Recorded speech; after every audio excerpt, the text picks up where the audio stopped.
Pues, buenas tardes, No perdón nos por hacer sentamos, no, no, recurrente. no. Ahí está tu nombre.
Hello, welcome back. I hope you had all a good lunch, a quick lunch, and it is my great pleasure to have the Metis presentation to initiate our afternoon. I would like to introduce Alicia and Lim Waller. Alicia and Tim, please join us at the stage. The Métis Canada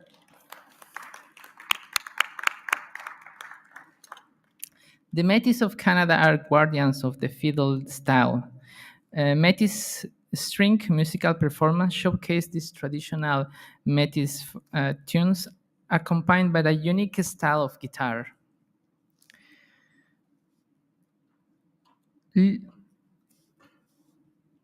In 28, Alice was asked to join the Fiddle Story Elder Youth Legacy Project, which is a performance group of indigenous elders and youth across Canada. The goal of this group is to pass to the oldest surviving fiddle traditional to the new generation of players.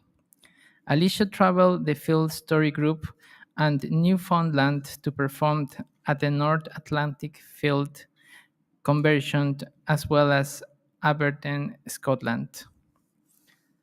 With that, I welcome the performance. Thank you.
All right. Hello, Tashi, everyone. My name is Alicia Bloor.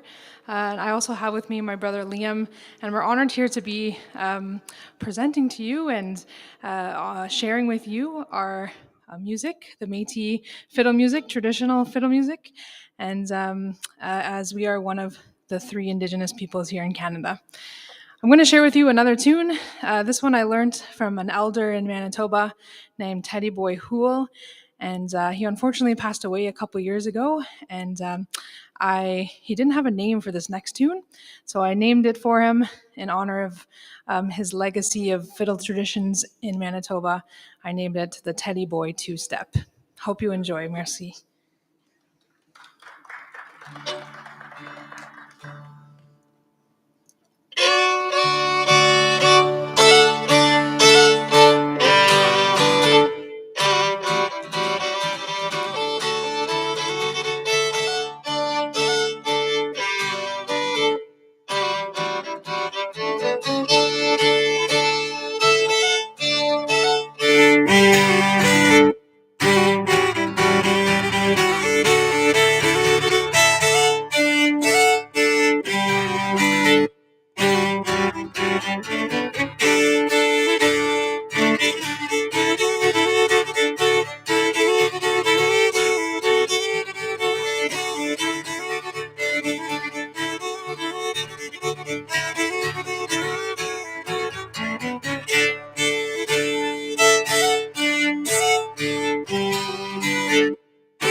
All right, so we're going to share with you a really fiery tune called Louis Riel in honor of our great Métis leader from the 1885 Red River, or sorry, Batoche resistance. And yeah, he's actually a distant relative of mine as well. We got some Riel blood in us. So yeah, we always like playing this one. The Louis Riel.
All right. So Métis fiddle music is really connected to our dance music. So we're going to play a tune called "The Drops of Brandy," which is actually a big group dance, and traditionally actually comes from Scotland. Scotland has a version of this dance. They call it stripping the willow, and made its way over here with many of the fur traders from Scotland. And the Métis kind of adapted it a bit, added their own jigging step to it. And the only real difference is we have in our dance, so Scottish people tend to restrict the amount of people who can dance it.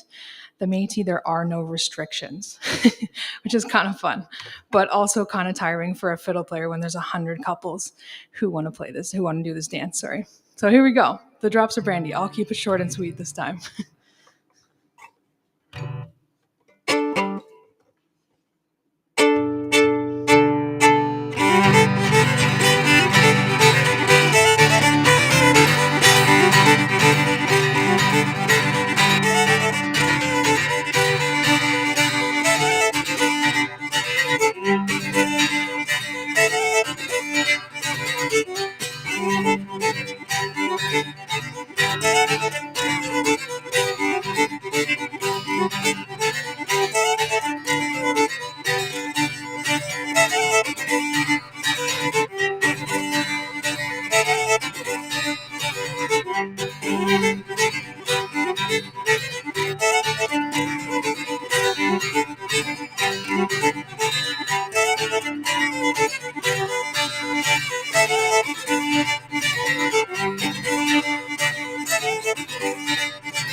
All right. It's not all about fast fiddle music all the time.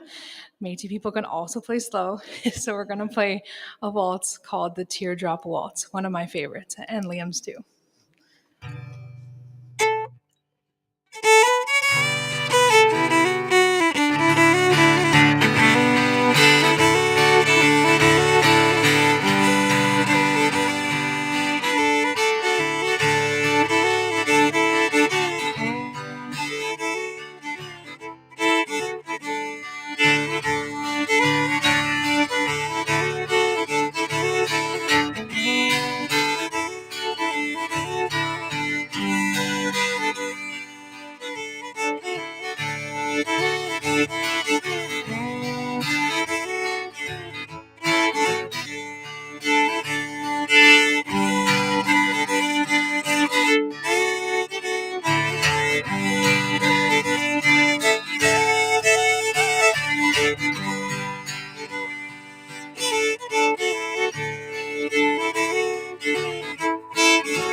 All right, we're gonna play. This is a really, really old tune. When one of my fiddle mentors, Anne Letterman, was a researcher who traveled all throughout Métis homeland and collected and recorded and preserved a lot of Métis fiddle music. And this one was one of the oldest tunes she ever discovered. She met a man, a fiddler named Brandy in Camperville, Manitoba in 1980s, and he was in his 80s at that time. And she asked him, "What's the oldest tune that you know?" And he shared this tune. Didn't have a name for it, but he said he learned it from his uncle, who was 80, also in his 80s when he passed away. And so, yeah, this tune dates back probably to the 1700s, I would think, in that family. So, yeah, we're going to play this tune. It was renamed The Cry of the Loon because it's kind of a fun second half of this tune. So you can kind of imagine that there's a loon crying out for it. So you can listen to the loon cry, and here we go. It's called Cry of the Loon.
All right, we're going to play a couple more tunes and let you get on with your good work you're doing here today.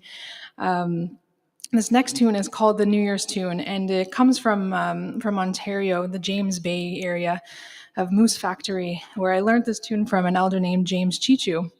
And he shared with me when he taught me this tune that this tune is played in celebration of New Year's.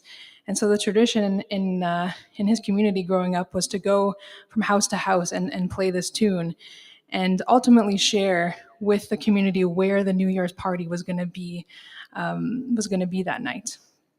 And for New Year's, every year they would designate someone in the community to have the party, and that person would literally take everything in their kitchen and living room.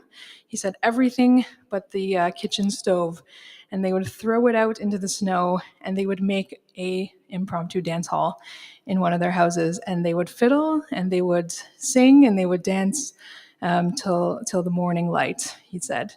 So I'm going to share with you this tune, and Happy New Year's, everyone.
All right. Well, we're going to finish off with probably the most famous Métis tune there is, and dance there is, which is the Red River Jig. I always say it's not a Métis fiddle performance or set without the Red River Jig. If anyone wants to get up and loosen up before their meeting starts, there is plenty of dance space available to let out your jigging, let out your feet go. And so, yeah, we're going to play this tune called the Red River Jig. It's also a competition style dance tune. And yeah, literally let out your fancy steps, I always say. So, before we take off, Marcy Miigwech, thank you for having us here today. Honored to share some of our Métis culture with you, as always. And yeah, here we go, the Red River Jig.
Thank you, Marcy Miigwech. Thank you so much for sharing part of the Métis Nation cultural heritage. Before we move to the first roundtable of this afternoon, I just would like to uh, invite you to. We have interpretation in 4 languages, but you need to get your mobile interpretation equipment. Please, you can find this at the entrance of the conference room. I also would like to invite the people in the back. Could you just get closer to this? We don't really need to use the nameplates. Please disregard them. And this is a more informal setting. So please, if you're sitting in the back, you're most welcome to join us to get closer to the podium. And with that, I would like to invite or introduce the 2 moderators for the first roundtable on the new joint program of work. As it was mentioned by Elizabeth, yesterday COP15 decided to adopt the new elements of the new joint program between UNESCO, IUCN, and the CBD Secretariat and other partners, with the full and effective participation of indigenous people in this program. This first roundtable aims to discuss this new program, and I would like to give the floor to Tim and Florina to introduce it and lead us. Thank you. Well, good afternoon. Welcome back. I hope you all had some lunch, and please do take Yapak's invitation to come and be your favorite country at the front of the room seriously. Do come and join us and make this a friendly and open discussion. I'm Tim Badman. I work on heritage and culture in IUCN. Let me just firstly say it's a pleasure to be here. Thanks for the invitation, and thanks to UNESCO and the CBD Secretariat and IFB for the collaboration to bring this summit together. Let me also say that I hope that it would be Anita Zek, who leads our Indigenous Peoples and Conservation Program in IUCN, that would be here, and unfortunately she's not able to join us. So I'm sitting at the Belize stand in Anita's honor, and Anita, we miss you. So as Yapak has said, COP15 has renewed yesterday the commitment to the joint program on the links between biological and cultural diversity, our pathway towards flourishing cultural and natural diversity, flourishing biocultural diversity. And this we see as a way to really support new ways of implementing the post-2020 global biodiversity framework. So this roundtable is going to talk about the overall themes of the joint program to tackle the joint loss of biological and cultural diversity, and also look in particular at the way that nature and culture are linked together in landscapes and seascapes, in places and spaces. And it'll be myself and Florina Lopez who will be your moderators today. And so we have a distinguished panel, some joining us virtually and most here in person. Professor Shi Junchao, Mr. Yan Bin Kwan, Ms. Moyitza Kunst, Ms. Barbara Plosteiner, Madame Valérie Courtois, Mr. Joseph Itongwa, Madame Hélène Valade, Dr. Priscilla Setti, and Dr. Yolanda Teran Maiwa. So please welcome them all to the podium with me. Welcome. Just before I hand to Florina to be the facilitator for the first part of this, I have been asked to remind all the speakers we have a timer, and we do want to leave some time for questions and comments from the audience. So we have to be tough chairs on you all, and please keep to the time that's indicated. There's 7 or 8 minutes on the timer. And with that, I hand Florina with pleasure to you to moderate this first session. Thank you.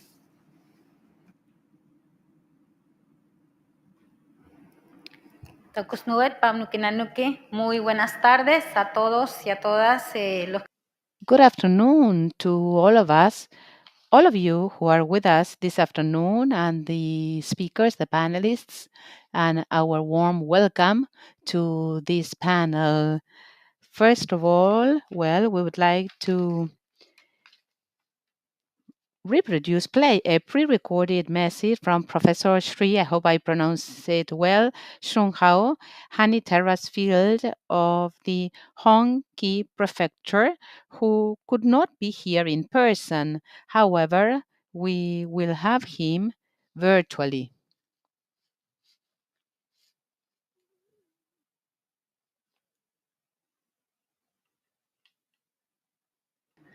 Honey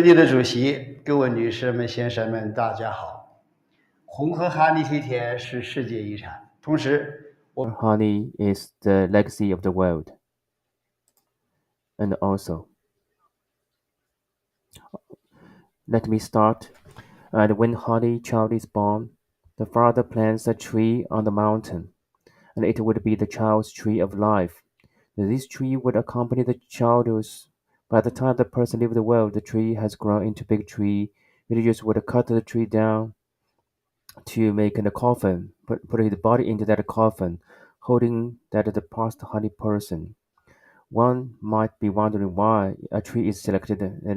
Good mountains produce good trees capture and sustain good water, and good water irritates good children. Over the past 1,300 years, nearly 36,330 and has been nurturing 1.5 million people by the Mapi, Han, Juan, Darui, and other ethnic groups. The terraces and the geological climate of the Honka Basin covering an area of 15,000 square meters. The terraces are still breeding 5,667 species of plants, 690 species of animals, 450 species of birds, and 109 species of fish. And the Hanishi Rice Terrace is a Honka prefecture ecosystem. The water is the lifeblood of our rice terraces and Ali Mountain where Hani people inhabit. This physical process in the upward direction, the downward is not only the perception but also the force to bring water from the first the mountain tops. The pain is up whereas the soft only inhibits the interacts the mountain spring water to for runoff the mountain spring water follows through the villages and then flows into rivers and the system forms a closed and complete circle. Then I call water supply forest villages terraces a four-dimensional structure. It is a sustainable ecological and cultural system with a high integration of human resources. Also, this exception and a long-lasting system reasons with our conference theme, including mountains, waters, forests, present the coexistence of human and nature. The Honka River Basin is a typical dry, hot valley landform with an area of nearly the hot valley is a geological valley. High temperatures and droughts make the area barren vegetation, which causing water and oil. However, the hardy terraces have high resilience against climate changes and drought, and thus reserving the deterioration of the land and its better environment for optimization. And today, when the natural environment has been damaged seriously by human invention, hardy terraces are an eternal inspiration for us to protect the nature and optimize the nature. A shared community who lives on Earth is the most ancient idea, which can be observed from the myths and the legends of a variety of nations. And in ancient times, the Hani people believed that all the things in the world were delivered by giant goldfish, and which is known as the creator in the epic of the Hani bribe. And in this regard, the ancient knowledge and beliefs apply to the present and future. And all species and their lives in the world came from Mother Earth. And we should learn from the Honey people's practice in the building and guarding the terrestrial field in order to respect and protect nature. And as we look into all ecosystem in the world, there's not such organic combination of nature and man other than the Honey Terrace, which combines mountains, rivers, forests, fields, lakes, grasses. As a CO5 conference is coming as a chairman of the International Terrace Alliance.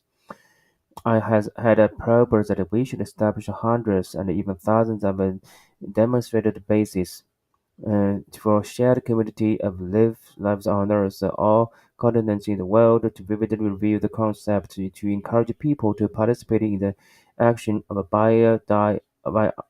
biodiversity commitment. Today, I shall raise the proposal again on the home the submitted to E entitled Honker Hardy Rice Services at the first demonstration in that name and on behalf of the International Terrorist Landscape Alliance. I solemnly promise that we will actively participate and work towards this great initiative. Thank you.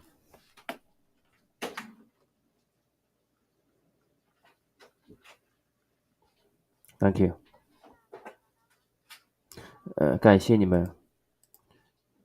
Con nuestra agenda tendremos el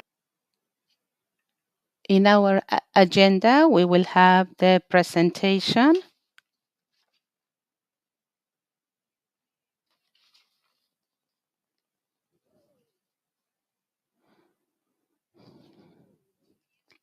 If we follow the presentation here that is in English, we are here.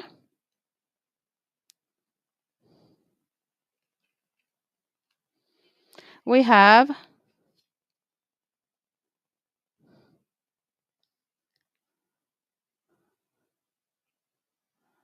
okay, if we follow our panel. We will ask the questions to our panelists who are here, Mr. Joseph Hitoma. The question is, what role do land rights play in securing links between nature and culture? You have 8 minutes. Thank you. Go ahead.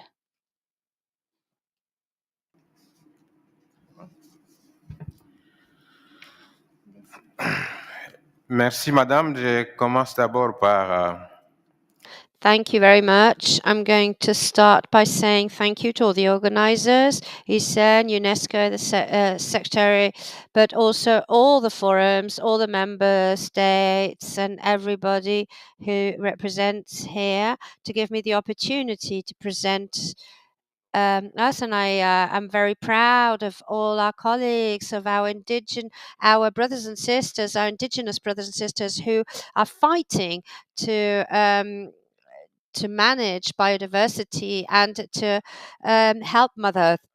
I want to come to an important aspect, the cultural aspect. I think we have talked about this quite a lot. So the cultural aspect between culture and nature.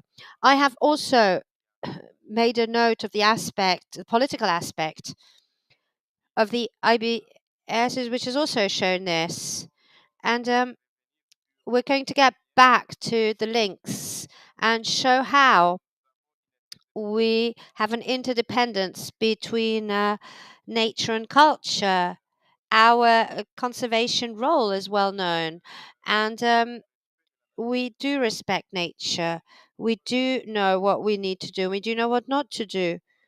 And we haven't put about laws to not protect our biodiversity. On the contrary, we have them to protect our biodiversity and our nature, and we should respect these laws.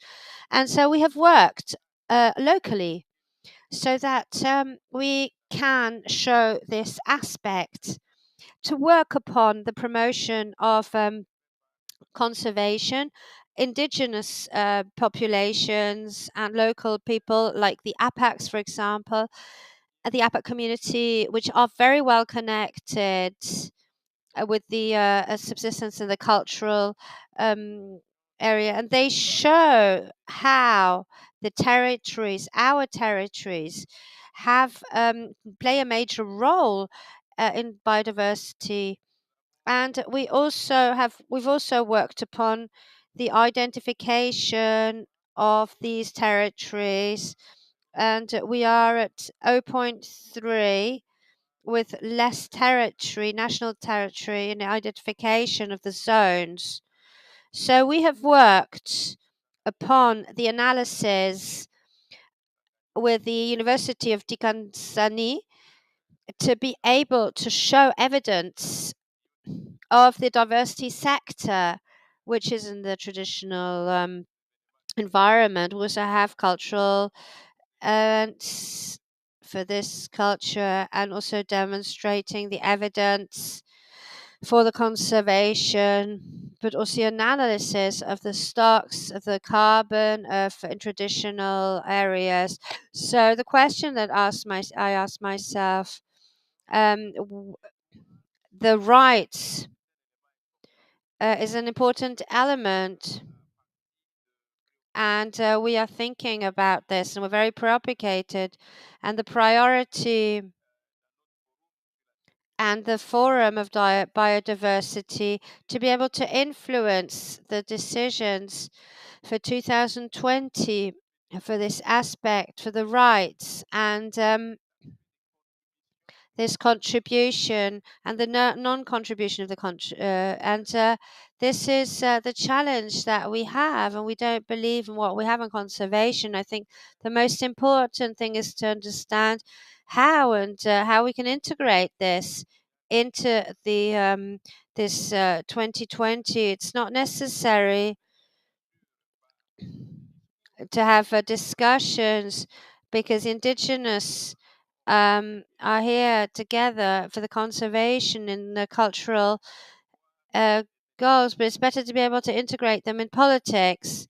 And in politics, this also allows us to enjoy our rights and the good management of this. So these spaces are ready where we want to put this together, and this culture, this has a consequence upon the biodiversity. So we cannot really play our role that we're supposed to. So the rights upon the earth, upon the territory, that's the important issue. And I think 2020, it's true, we need to have consider this aspect to guarantee the right upon the earth within the various sectors, and also to diversify the forms of government and the procedures, the conservation, and we've got to make sure that we have the conservation of the common for these indigenous people. It's an important element, and I think this is the voice that we're giving. And I really do hope that the adoption of this frame and these preoccupation of rights and the conservation, community conservation, and these efforts that bring us into conservation, if this has not been taken into consideration, then we need a good contribution. We're going to miss the efforts, and we're going to miss the all these help that we can get from the indigenous people. And now the actions, once these actions have been taken and this has been adopted, we've got to make sure that the implementation is right. So how can we implement this? How can we set this about?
We'll integrate the areas of our assessment and indicators that are related to the indigenous people and establish all reports to be able to value the work of the indigenous people. And I can also mention the target 3 for the global framework post 2020.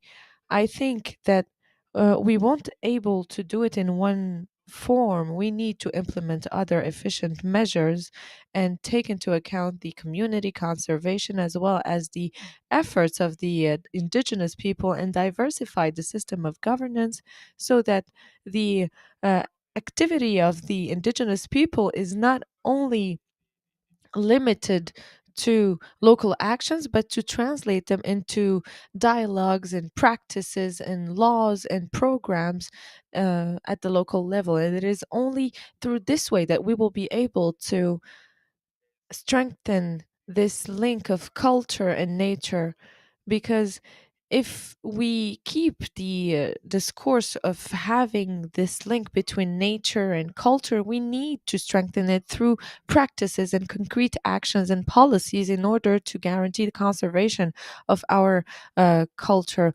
I would like also to conclude by calling all of you to value these spaces, because these spaces need to be valued by specific programs that will enable us to guarantee everything related to wealth, cultural wealth, and natural wealth of these indigenous people.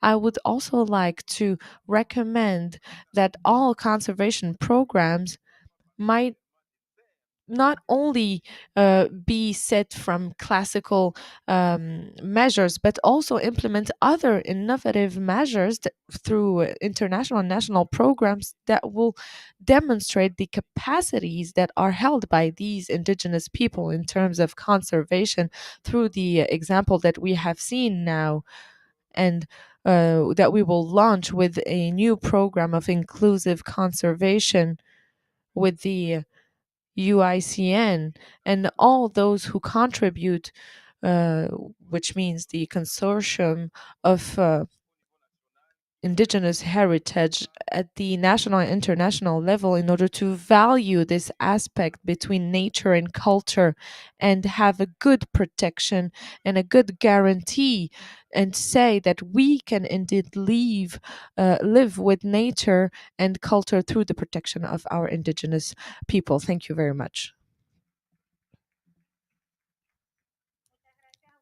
Señor Joseph.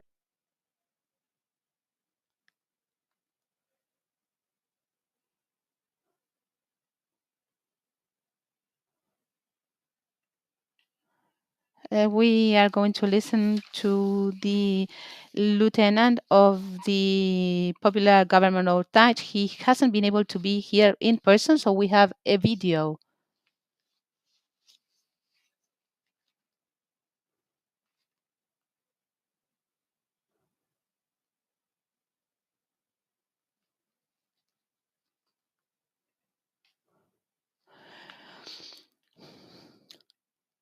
Es uno de los 素有生物基因库和绿色生态博物馆之称。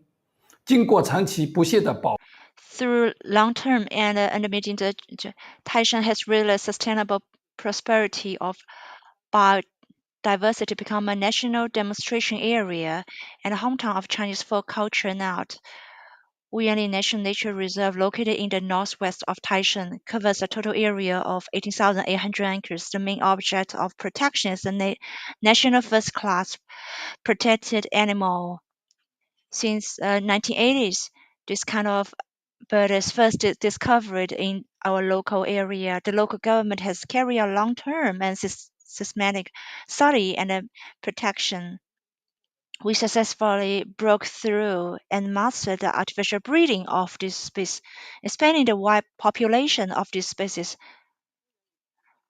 Wuyanli Reserve has also become one of the largest concentration area named. Additionally, the researchers in Taishun also discovered some other species, which is strong proof of the effectiveness of biodiversity.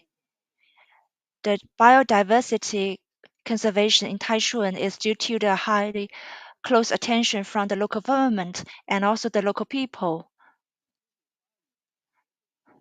He, w- uh, he walked in the mountain as accompanies and the creatures as friends, day by day, years after years. Thanks to his decades-long efforts, more than 3 million trees have been planted in the reserve, transforming the formerly barren mountains into a lush mountain. He wrote an extraordinary chapter of work in August 2021. He was selected into the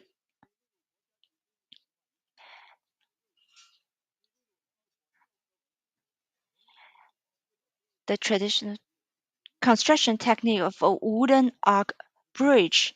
Is listed in the a UN program covered. It is a very strong feature of Taishan. On August 1st, 2021, Wenzhou City adopted the regulation of protection of Wenzhou City Taishun Wood Bridge. It's a very special first legislation in this aspect and present a vivid example. Finally, I truly appreciate and thanks to the organizer to give me this chance. Wish you a big success. Thank you.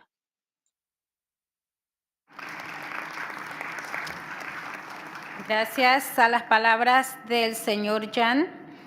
Thank you very much to our brother from China. And we have the following question to Mocha Konst. And the question is, as mentioned, the Public Institute of Kozjansko Park in Podsreda, Slovenia, was awarded with the 2021 edition of the UNESCO Greece Melina Mercury International Prize, or also known as Safeguarding and Management of Cultural Landscapes 2021. Ms. Konst, could you please tell us about the Podsreda success? Thank you. Participants in the conference kindly wait. Dear participants in the conference, kindly greetings from Slovenia, from Kozjansko Regional Park. At the Kozjansko Park Public Institute, we were very pleased and proud to accept the invitation to the conference and presentation to the activities we carry out as the management of the National Regional Park, National Protected Area, and also UNESCO Biosphere Reserve. Our protected area covers 200 square kilometers and has the status of regional park. This means that it is a waste of area of ecosystem and landscape, which are characteristics of the area which major area of pristine nature and nature assessed. They intertwine with parts of nature where the impact of the man is greater, but still in balance. We were established in 1981 and are one of the oldest and largest protected area in Slovenia. We also manage the Biosphere Reserve, Kozjansko and Obsotelje, under the UNESCO MAP program. This includes all protected area and also the wider influence area. Our protected area is characteristic by an extremely high level of geo and biodiversity and preserve traditional cultural landscape. The diverse landscape is characteristic by pre-alpine forest hills that merge with gentle undulating hills that later turning into the fertile plain along the Sotla River. As a manager of protected area, we carry out about range of activities and thus co-create for condition for a better life for locals. The most important habitats in our protected area are the high stream meadow orchards, then dry grasslands and Illyrian beech forests. We started management and care of high stream meadows orchards in 1999. We have carried out a number of projects on this subject, and the results are well known today.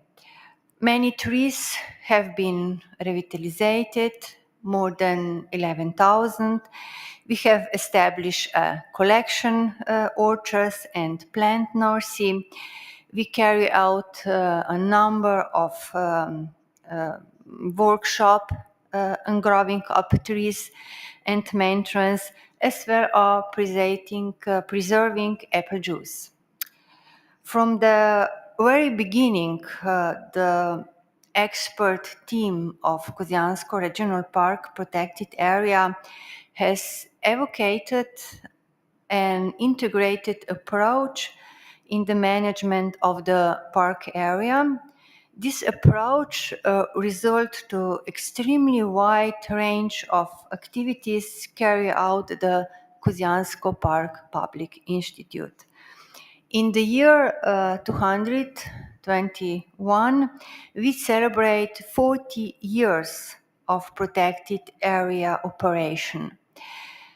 We have been invited by our competent ministry, the Slovenian Ministry of the Environment and Special Planning, to prepare application to UNESCO Greece Milena Mercury International Prize.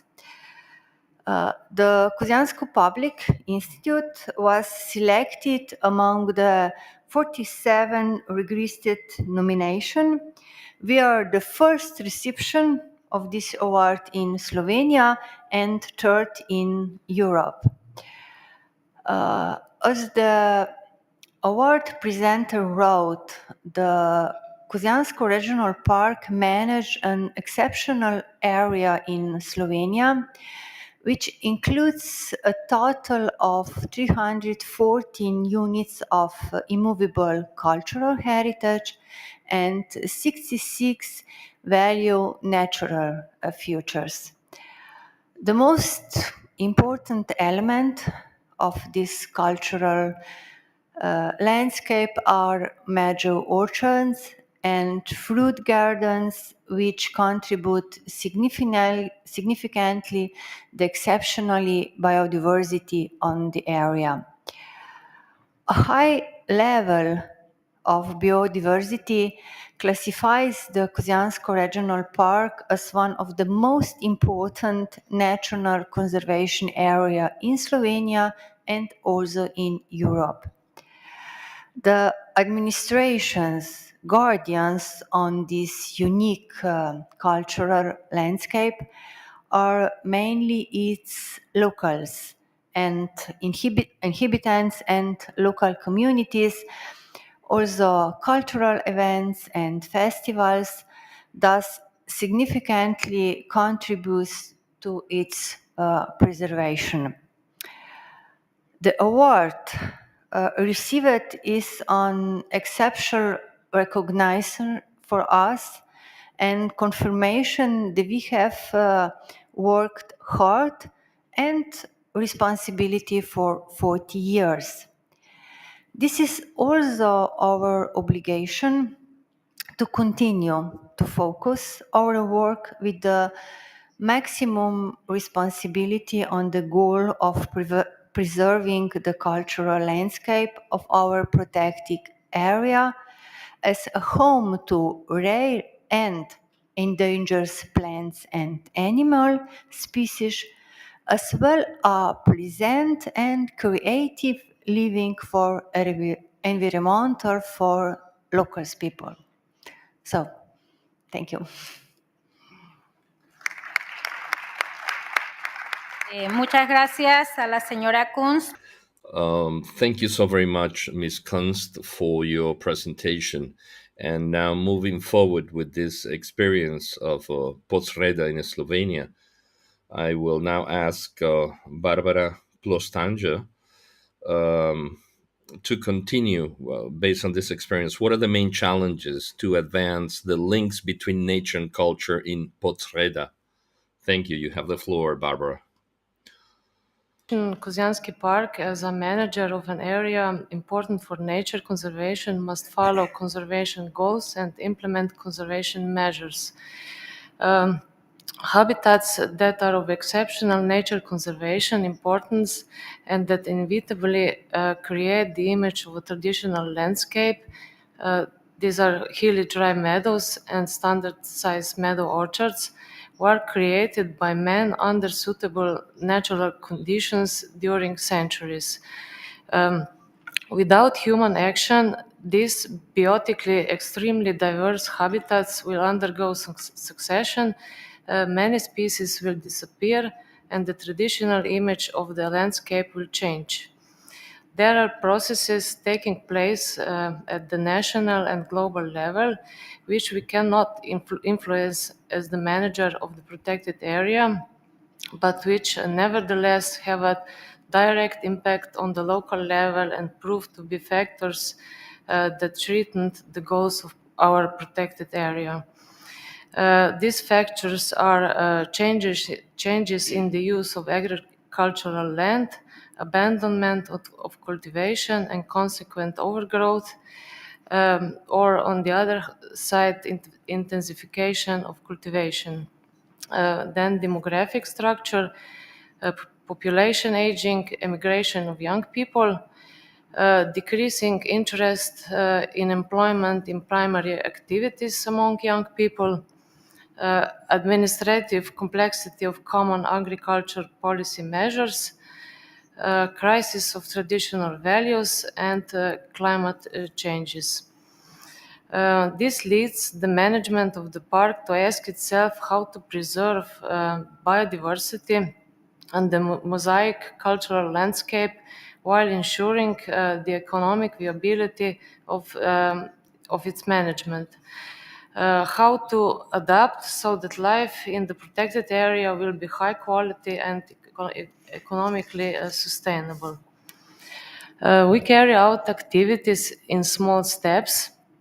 We deal with smaller groups of residents or individuals who can serve as an examples of good practice. I would like to highlight some good practice examples from our protected area that are connected with the theme nature culture.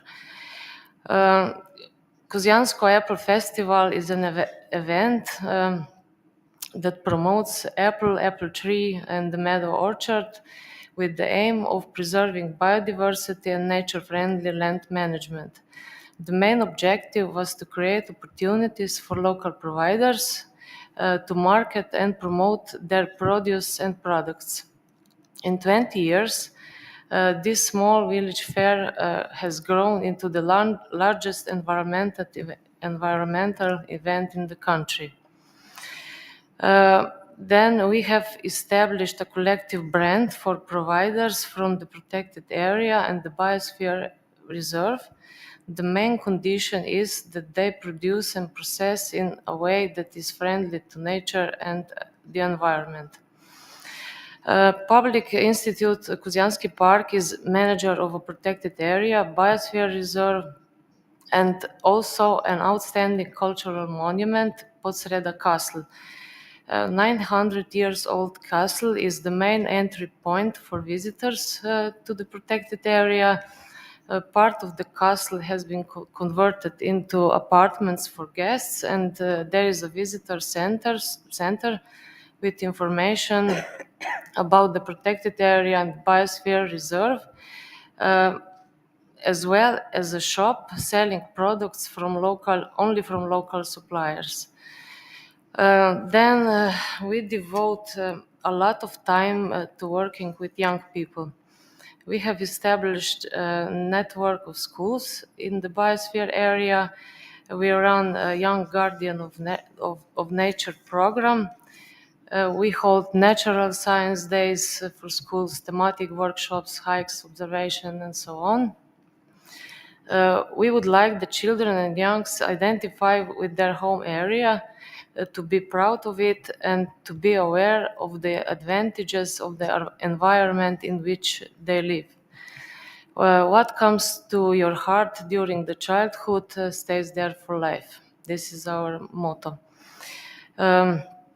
Intergenerational transfer of knowledge is very, very important.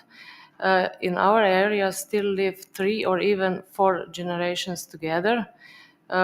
We think each generation must play its role. It must feel important. Traditional knowledge of older generation was very important by our project Reviving Meadow Orchards. Not only important, necessary. Then establishing park infrastructure. The park has a network of thematic trails, pilgrimage routes, and hiking trails. We organize natural assets, viewpoints, and other info points. By establishing infrastructure, we are channeling visitors and creating opportunities for locals to earn extra income by enriching their offer on farms and homesteads. Close cooperation with local people, landowners, schools, municipalities, associations, professional and research institutions, international partners, etc., is indispensable for the successful management of a protected area. We have set up the forum, which is a kind of consultative body made up of various stakeholders. The forums aims to gather initiatives, suggestions that can be integrated into the management of the protected area, and at the same time analyze the past work. Residents must be aware of involvement in the management of the protected area. It's very important. The greatest challenge is undoubtedly to harmonize and balance the economic development of the area with the goals of preserving nature and the characteristics of the cultural landscape. If we can impart upon the wider community that sustainable development, protection of plant and animal species nowadays hardly to be found outside textbooks, and the preservation of the diverse Kozjansko landscape afford us a unique advantage, we will be able to achieve our goal. Thank you.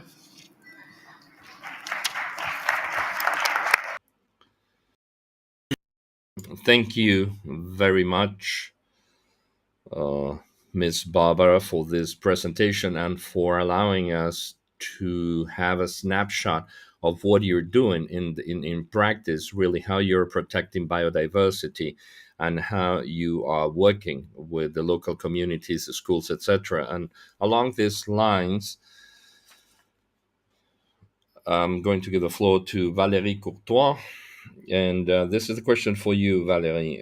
How does cultural responsibility form part of the utilization of traditional knowledge to enhance the linkages between nature and culture in the midst of conservation and sustainable use of landscapes?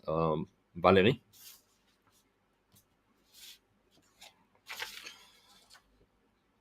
We are on Kenyangehega territory, and I am really thrilled that they've accepted to host part of this conversation here.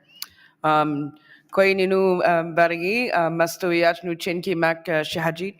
I just thought I'd also speak a bit of my language. This is something that we've been working towards to preserve and protect and acknowledge the strengths of our languages here in what is now known as Canada.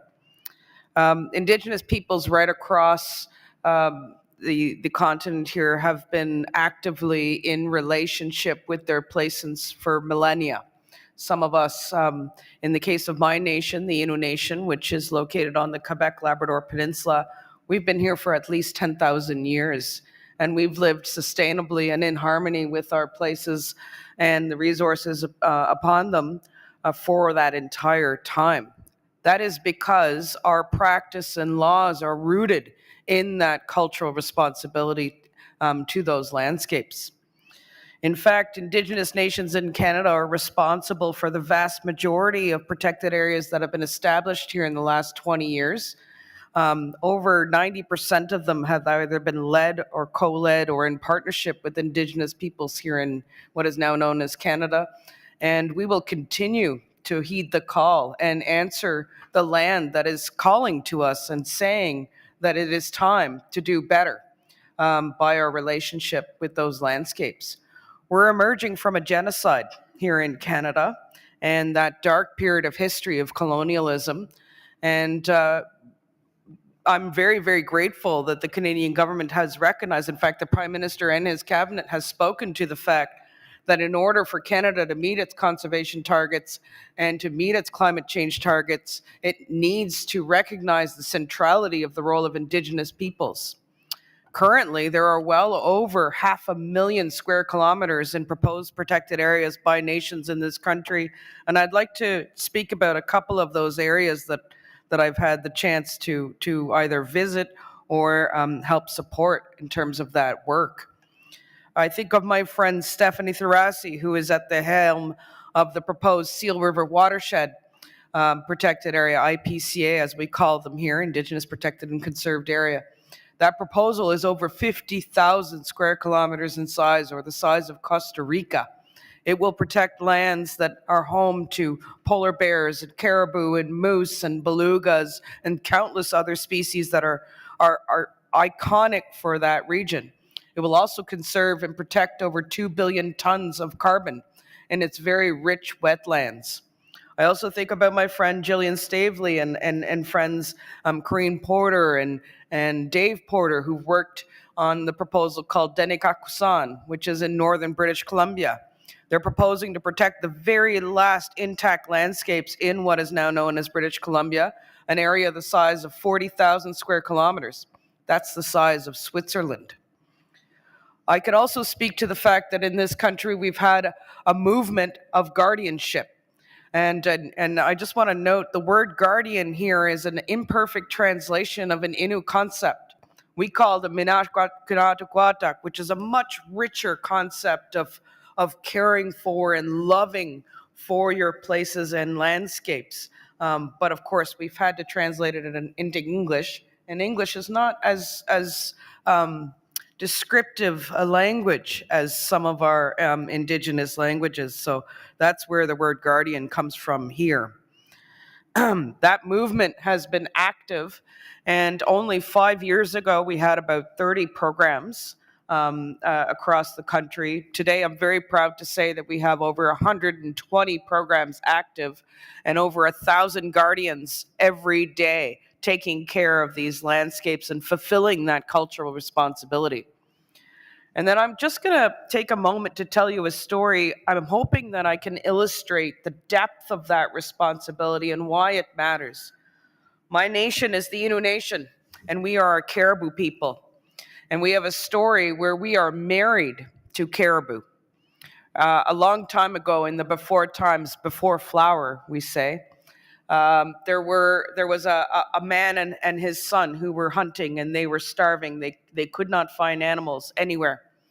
And so they kept traveling, and they set up a camp for the night. And they took off their clothing and their snowshoes and their moccasins, and they spent the night. And during that night, the young boy had a dream. And in his dream, he saw caribou coming through the mist. And the next morning, he told his father the story of his dream. For us, dreams are quite significant. There are messages from the spirit world to us. And so his father encouraged him to take his bow and arrow and go seek out caribou so that they could survive. And so the young boy laced his moccasins and his snowshoes, and he put on his clothing and started walking. He didn't know where he was going. He was just listening to his spirit. And as he was walking through the forest, he came over a hill, and just below the hill, there was a pond or a small wetland, water, a lake. And he started seeing through the mist movement coming up, and all of a sudden he recognized that he had caribou in front of him. And so he raised his bow and arrow ready to shoot, and for some reason he could not let go of that arrow. And all of a sudden a female caribou came towards him, and she started talking to him, and she said, "Young man, we are meant to be married." And he responded with, "Well, you have hooves and you can travel a long distance over the snow. I need my snowshoes. How, this is not going to work." And she said, "Have faith. Once we are married, it will work out." And he said, "Well, I can't. I don't have fur. You have skin and fur, and you can stay warm in these harsh conditions. I need clothing, and I need my tent at night with my stove so that I am okay." And the caribou says, "Don't worry. When we are married, it'll be okay." And he says, "Well, you eat lichen, and I need to eat you to survive. I need to eat meat. And the caribou says, "Don't worry. Once we are married, it will be okay." And all of a sudden, the caribou transformed into the most beautiful Innu woman the young boy had ever seen. And he instantly fell in love. and accepted to marry the caribou. And once they were married, you know, in our culture, marriage is not as ceremonial as the religious practice. It's kind of like, yeah, we're married, you're good, yeah. And so once they were married, the young man transformed into an adult caribou, but he transformed into a much smaller adult caribou.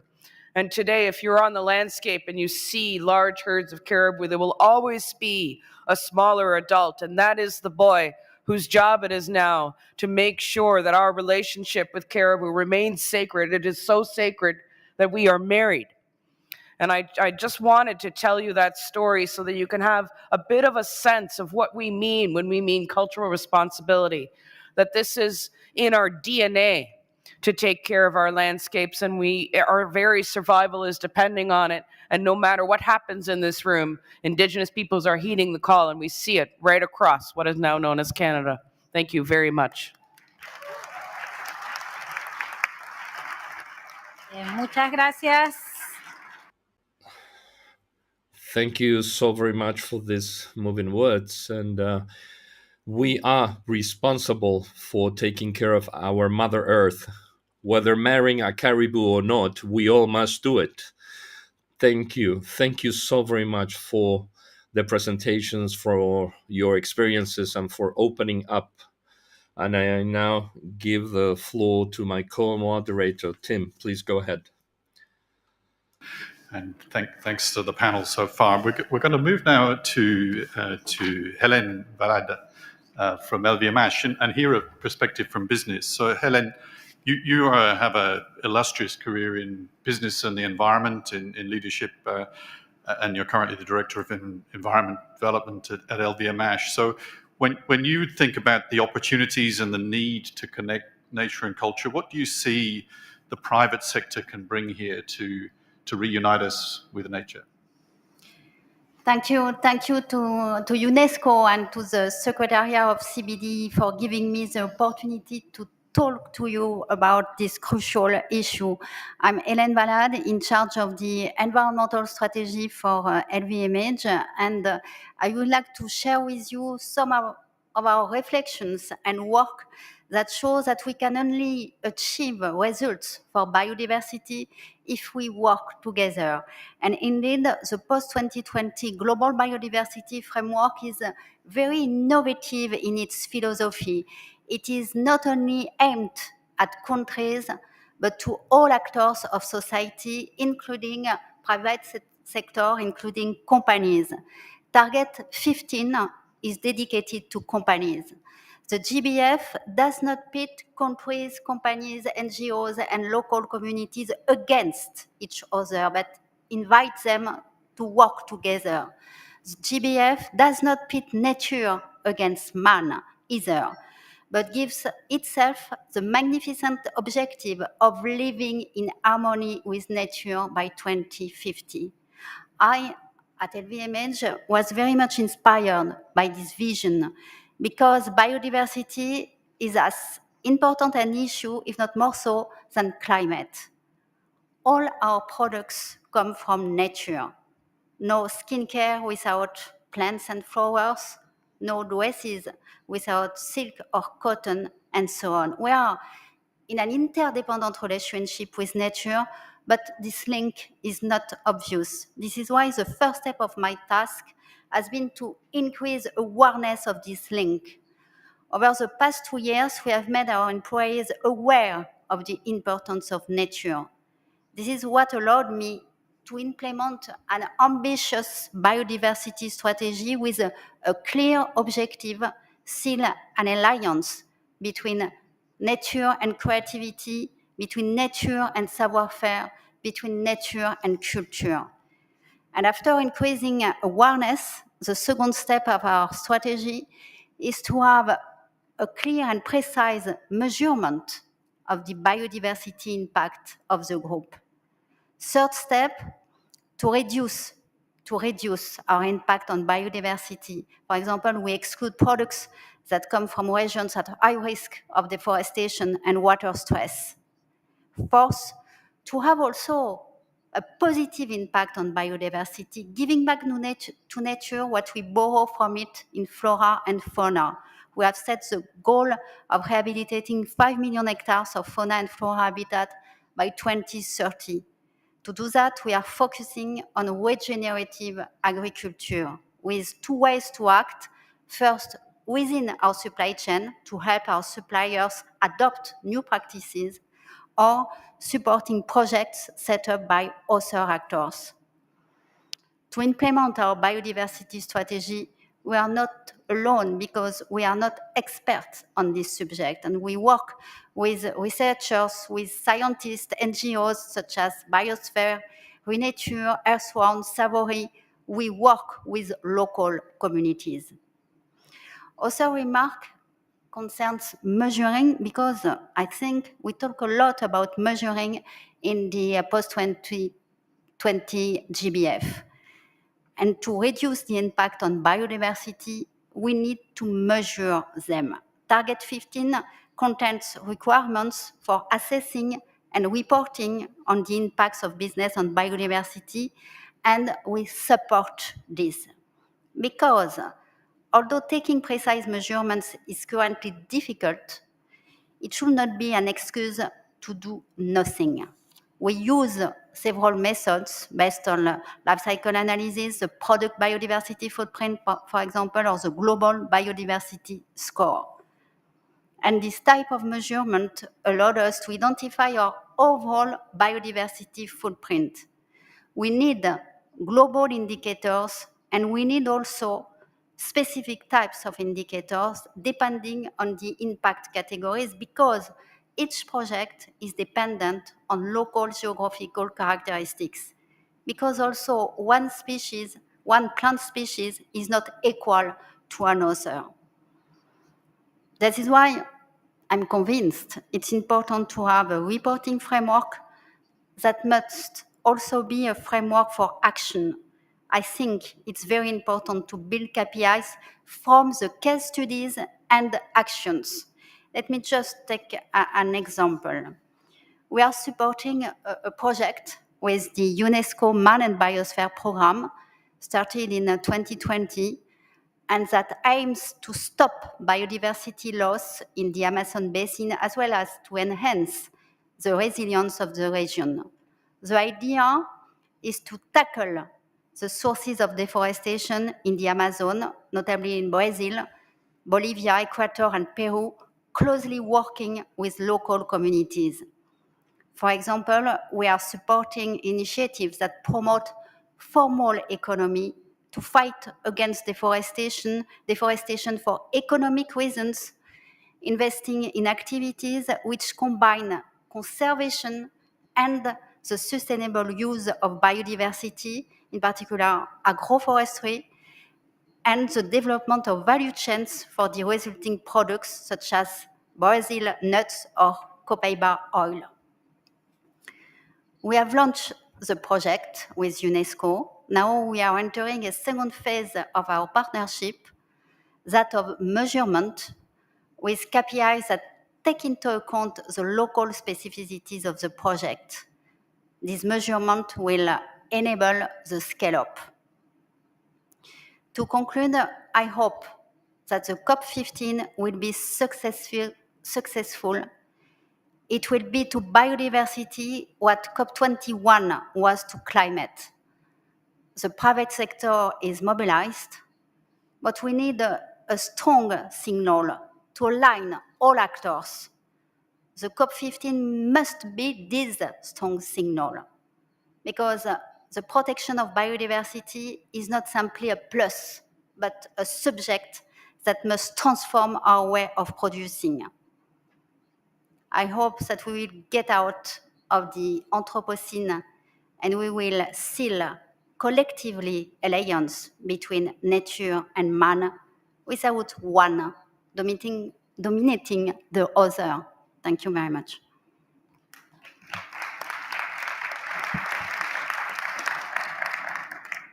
Well, Helen, thank you very much. And thanks for, firstly, I think, reminding us that the need for a strong and ambitious post-2020 global biodiversity framework is something that we all need to expect, and the private sector is with us in that goal. And I think also making clear that action to be making positive impacts in the private sector involves you reaching to the people that supply you, and that the route to accountability there beyond measurement is inescapably also about connecting with local communities. So thank you for that.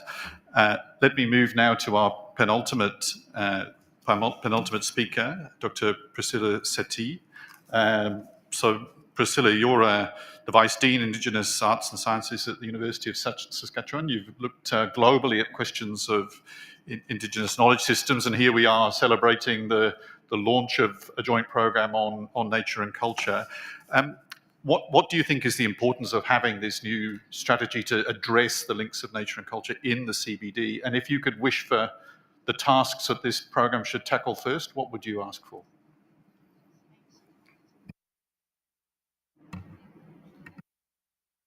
Thank you.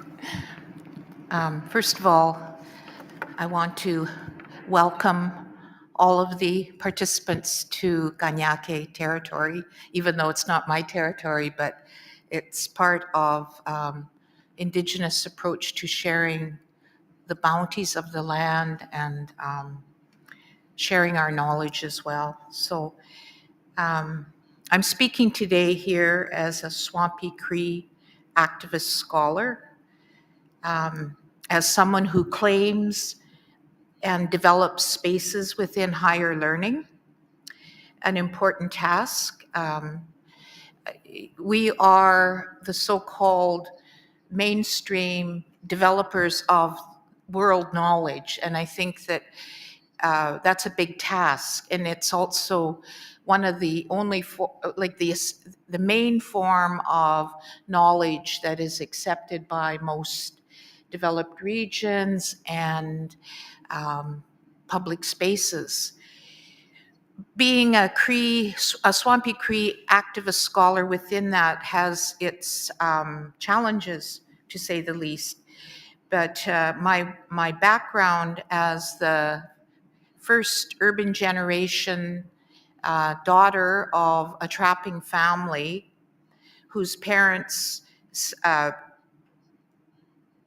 went to residential school, attended in 2 world wars, and survived the child welfare system gives a very interesting and complicated approach to higher learning. I also work with on seed sovereignty, food sovereignty, seed sovereignty, and with a group called Seed Change Canada. And I love to always mention their famous work throughout the globe because they are on the ground honoring the work of small farmers, Indigenous women, Indigenous farmers, and people who are really categorically in charge of having produced the world's foods. Now, why is that important? Well, that's important because we are never, or we are seldom given recognition for that. In fact, not only is there no recognition, but there are also huge battles around intellectual property rights, seed saving, and method of production and distribution, which we challenge is the cause of so much human catastrophe, suffering, and hunger throughout the world. So we need to get our history right. We need to acknowledge the centuries of colonialism that's based in global imperialism that have kept primarily nations of color on our knees through genocide, through land grabs, and currently what we are all exposed to at the United Nations level is what I refer to as the International Bill of Rights for Transnational Corporations, which are the free trade agreements which are at the basis for why we are all meeting here. So I don't like to mince words about the power and control that exists out there and the impact that it has on our daily lives in the field, on First Nations. So we must get the history right. And that history is a denigration of Indigenous women who were routinely, savagely raped by representatives of the Canadian government back before it was called Canada. And the official document documentation in history does not necessarily recognize that. We do have a very sanitized version of Canadian history, and I note that my good colleagues have written on this and gone through archives to uncover the truth of how Canada was established. In 1978, I witnessed the massacres in the Sierra Nevada mountains in Colombia, which was a turning point in my intellectual and political direction. And I learned there that some of the poverty that I was seeing in my own northern community and other places where I was teaching was like genocide on steroids. So we had a speaker this morning from the Sierra Nevada mountains, and she gave a beautiful presentation on the role of indigenous knowledge that is finally getting some recognition, but also to stand in the face of the current genocide that is going on in the region. As a young woman in the late 70s, I saw that in all through Latin America. And it really reinforced the underdevelopment that I saw in my own community. So today, women are still disappearing. Women, children, trans people, two-spirit. And this is a real reflection of how the state treats women and children and the land. And I always say in my classes that, you know, there's a parallel between how we allow land to be treated and how women routinely are being treated is a complete parallel. All the more reasons to hear our lovely stories that we heard earlier and on this panel. The three prairie provinces in Canada are the most heavily impacted by the trafficking of women and children and two-spirit. It's the highest in Canada, with international linkages to royalty, to movie stars, and other millionaires. It's an issue of power, control, and violence. So any denial of that knowledge exists is a big slight, to say the least, on Indigenous nations. There's other pieces of research that we have uncovered that are health and food related, and that is some of the unethical state-sanctioned research on Indigenous children in residential schools that have today lasting impact with epidemic rates of diabetes. We have to today recognize the large-scale land grabs that impact our communities not only in Canada, the Pacific, South Africa, and India, and other places in the world. And again, these are by a very small group of largely white male. I think at last count there was one woman involved in there, of 11 very powerful, hungry land grabbers. And we must acknowledge those truths as the basis of why we are here today.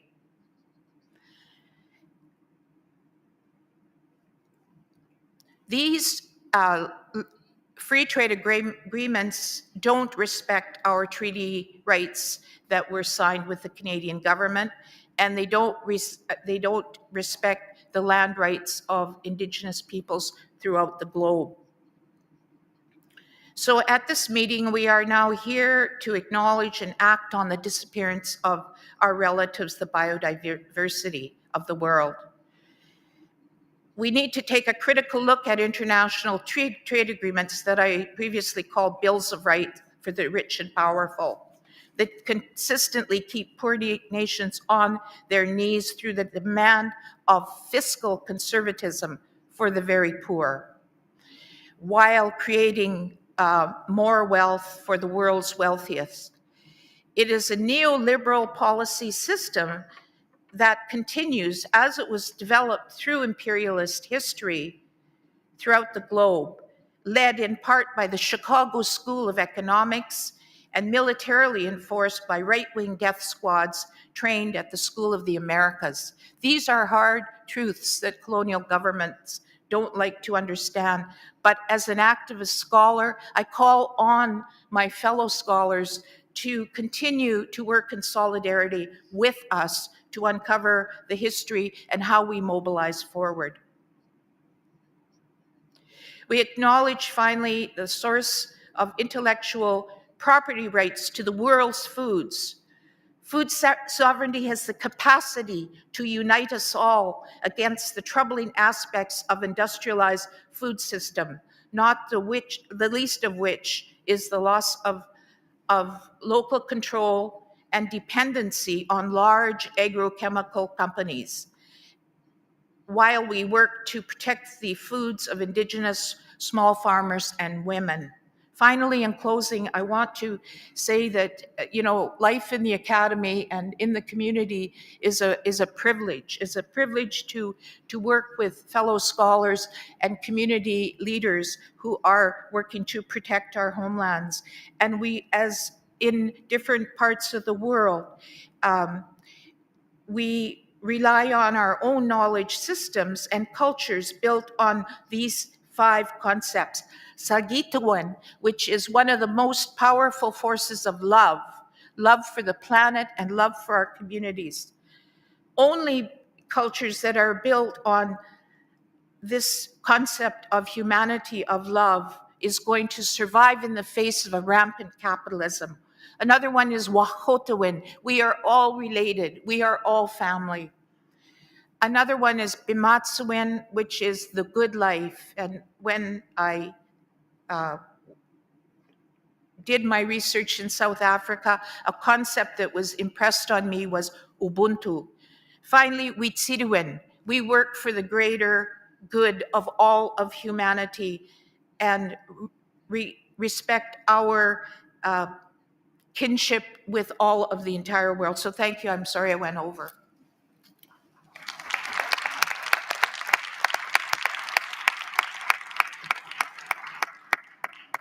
Well, thanks, Priscilla. And I think what you've reminded us is that this isn't a kind of cozy and easy discussion about linking nature and culture, but if we're really to get our history right and look at legacy and look at the way only truth will lead to reconciliation, then this is a hard and long path, because we've come down a hard and long path to get here.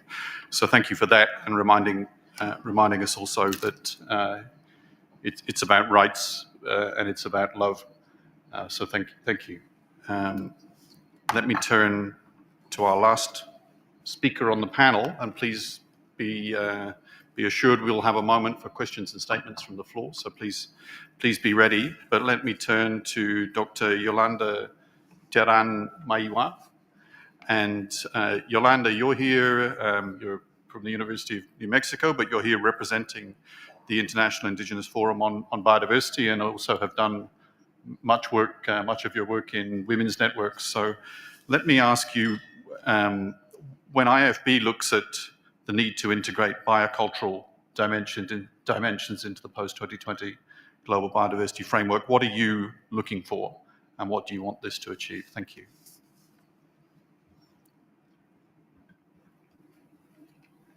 Buenas tardes. Primero.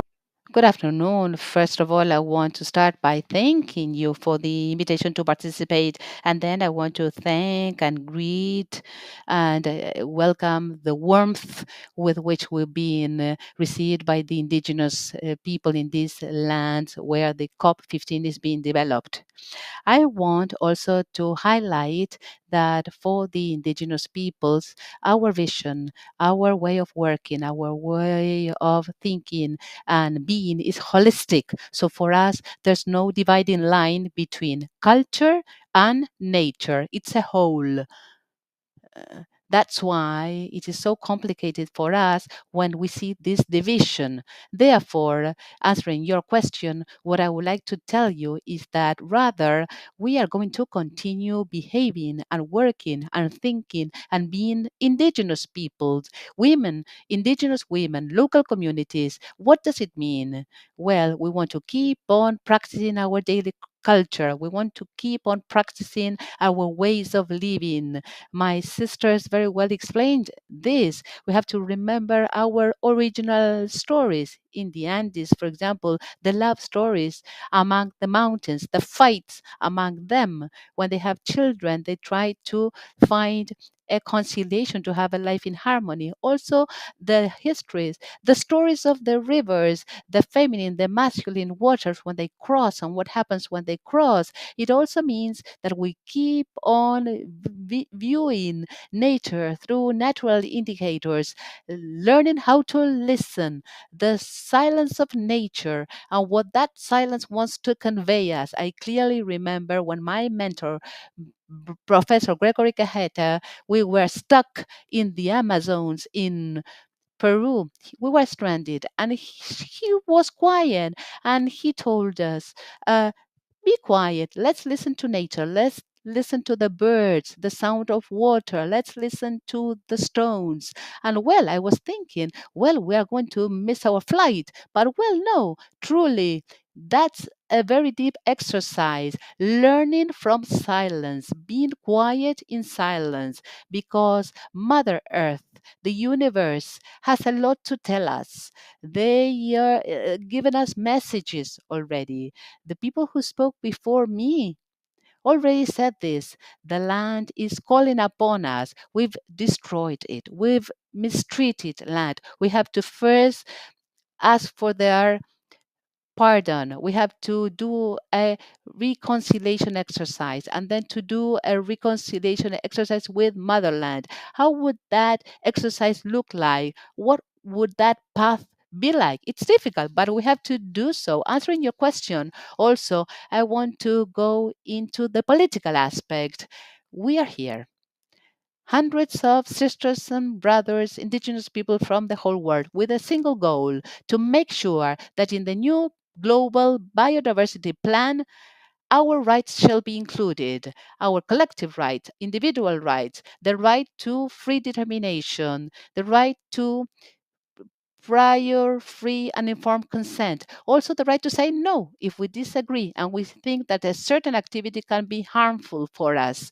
We are here to make sure that we see the preservation of our land and sea territories so that we can also understand and implement in the right, culturally right way what inclusive preservation is. Man is part of Mother Earth, so we have to work together, and the institutions, the organizations that talk about conservation, they have to sit down with us, with women, with men, with our elders to understand what truly a an inclusive conservation means. Why is it that we are here? We are here claiming for a full, fair, and equal participation. We have so many topics to talk about, so many topics to really discuss. So we really want to have a negotiation. For example, what do we mean when we talk about access to fair and equal benefits? Where are the frameworks? Where is that percentage? Where is that respect to full access based on consensus? There is a long way to go. For example, what will happen with the digital consequences? We have to sit down and work more seriously. Indigenous people need to be included. For example, in genetic sequencing, we have defended that topic as indigenous people, indicating that the gene is the heart, is the beginning of life. And for indigenous people, that is sacred. In New Mexico, the indigenous people say it's um, it's uh, it's something that has to do with religious connotation. We talk about corn, we talk about beans, and we talk about squash. They complement one another. They take care among themselves. They support one another, and we have to work like that if we want to save Mother Earth and we want to stop these soon biodiversity loss, this quick biodiversity loss. You're asking me about the new plan about biodiversity? Well, first we have to see what is that we have achieved. What is it that that plan will look like? And then we have to see locally, how is it that we're going to disseminate it? How is it that we're going to implement the plan? And of course, we will need technical human resources, and I would call uh, so that we can implement that framework from our unique reality based on every city, every town, every group of people. And what I think, and taking what was said by the previous speakers, we need a change. We need a transformation. But for that, we need every one of us, we need to work inside of us internally. And there I want to conclude with a thought of an indigenous professor with whom I worked like during 15 years. And he says in English, who you are, who we are, to know where are we and where we are going from here to the future. Muchas gracias. thank you.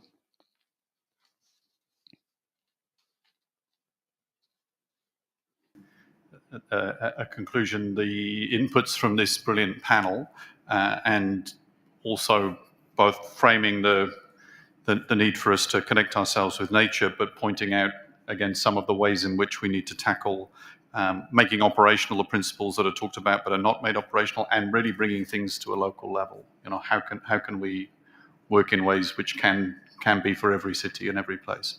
So thanks to all of our panel. Can I now invite you, the audience, you, the rest of this summit, to pose your questions or make your statements to panelists. There are microphones in the corridors to use, so please come up if you'd like to speak. And if you'd like to speak and take the floor, please could you identify yourself with your name and organisation, and also speak at a speed that the interpreters can work with. So let me see if there are anybody that would like to make a statement? So please, there are microphones in the aisles. So please come to the.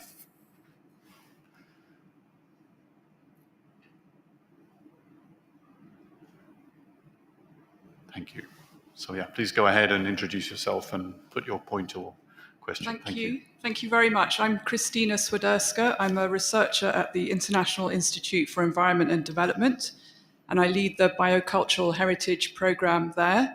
I wanted to say a big thank you to the panelists for sharing those stories and your wisdom, your experiences and challenges. I really appreciate that. IIED and myself were personally very committed to helping you in this struggle to decolonize knowledge systems, research systems, policies, and to really shine a light on the fact that the biodiversity and culture are not separate, they're inextricably linked. So I wanted to just highlight a couple of bits of research that might be useful for this work. One you may know of, around the concept of biocultural diversity by Luisa Maffei from Terra. They did some mapping of areas of high linguistic diversity and plant diversity, vertebrate diversity, and they found strong geographic overlap at national and global level. So that might be useful to build on going forward. And then research that IIED has done, but very much led by Alejandra Gomedo and Quechua communities of the Potato Park, on the concept of biocultural heritage. The Potato Park communities developed the concept in 2005 when we were doing research on traditional knowledge protection. It reflects their holistic worldview and stresses the interlinkages between traditional knowledge, biodiversity and seed, landscapes, cultural and spiritual values, customary laws and languages. So we then took the concept and explored it further with other communities, indigenous groups in Panama, in Peru, Kenya, India, China, with 11 different indigenous groups. We found through that research that there are multiple linkages between those elements that I've just mentioned as complex systems. And so we've been working with this biocultural heritage concept ever since, using the term heritage to stress the rights of indigenous peoples over biodiversity and responsibilities between generations, and supporting them to establish self-governed biocultural heritage territories with a strong focus on seeds and food sovereignty. So I was happy that that was mentioned. I just wanted to finish to mention that we've developed during the COP the Montreal Declaration on Small-Scale Women Farmers for Biodiversity Conservation and Sustainable Use, with Seed Change Canada and the International Network of Mountain Indigenous Peoples, Farmers Seed Network China, and others. The declaration calls on the GBF to integrate the protection of the biodiverse food, seed, and landscape management systems of IPLCs across several targets, to integrate support for agroecology, safeguards to stop land grabs, reform of land tenure for women, and funding for women's organizations. There's just a few of the things, but I have some printed copies if you're interested. Thank you very much. Thank you very much. And I see one other intervention at the other microphone. Please, you have the floor. Thank you. Je m'appelle Bertrand Dogmo Temwa. My name is Bertrand Dogmo Temwa, and I am from the Excellency. I come from Cameroon, and precisely from the Institute of Arts in the University of Douala, the capital of Cameroon. In my country, we observe and we can see that the destruction of nature and the biodiversity is linked. So there is a tension between tradition and modernism. The modernism is seen as a tendency, a common current tendency. Most of the people presume that it's necessary to get more and more material goods, to have more and more infrastructure, and this has an impact, a strong impact on nature, on the environment, on the biodiversity, and also, especially that these people who are who like traditions are badly perceived by the inhabitants and are in the minority. I have my question to Ellen Watt de Vitan. I would like to know, can we engage a discussion, a talk, which brings people to think that we can be happy without necessarily aspiring more and more material goods perceived by the population in Cameroon? And if yes, could such a discussion talk be against their material well-being, which means that they want more and more producing more and more luxury products? And you know, the sacred forest in my country is now in the west of Cameroon, and it's suffering. These are spiritual areas. They have a gigantic biodiversity, but they're being attacked because they're exploiting the resources. They're taking away the forests. And we have a big, big problem. Could you please talk to them? And if you can talk to them, would it maybe inhibit their material greed? Okay, thank you for your attention. So thank you. One comment, and I'm sorry, and I see one more. Capac will let us have 5 more minutes, please. Go ahead. Thank you so much. My name is Galina Angarova, and I come from Siberia, from Buryat peoples. I also serve as the Executive Director of Cultural Survival, a 50-year-old indigenous rights organization. I just want to have a comment as well as a question for our panelists, which I really am grateful for such incredible and important contributions to this conversation. So Valerie mentioned that we are operating in colonial languages, which is really difficult for us to capture the interdependent relationships with our land in these colonial language, English or Spanish or Russian or any other colonial language. And in our languages, we have our own concepts, right? We have our own relationships that are encapsulated in our own languages. And also she mentioned the concept of guardianship or stewardship.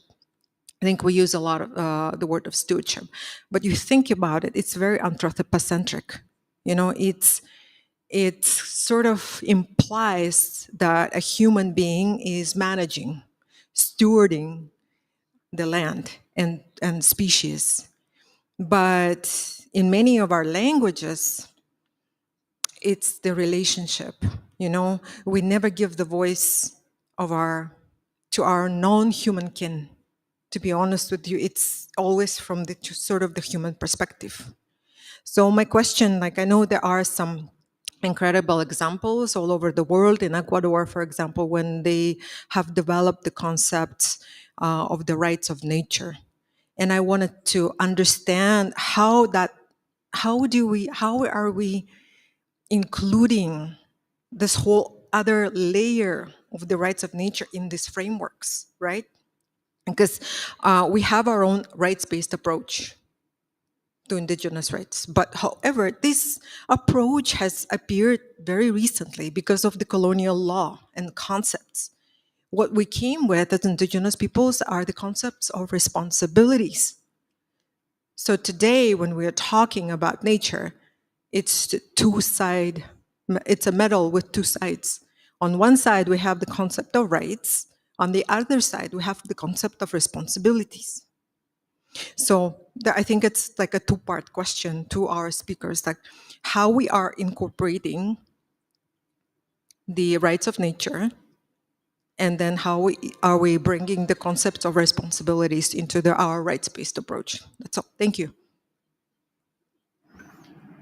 Thanks very much. So we're a little over time, but I think we can just take a moment to, firstly, I think, Hélène, there was a question directly to you, and then I would just ask if there's anybody from the panel that would like to comment on the question of the rights of nature. The next panel will address questions of language, so we could perhaps notice the questions that have just been posed around the broader points on language and continue that discussion in the next panel. But could I just firstly give the floor to Hélène, because there was a question directly to you, and then I'll ask if there's one panel member to perhaps make a comment on rights of nature. So, Hélène. Thank you. The question was in French. I answer in French. Thank you to the translators. So your question was in French. So thank you that you asked your question, and it's at the heart of what is important to us.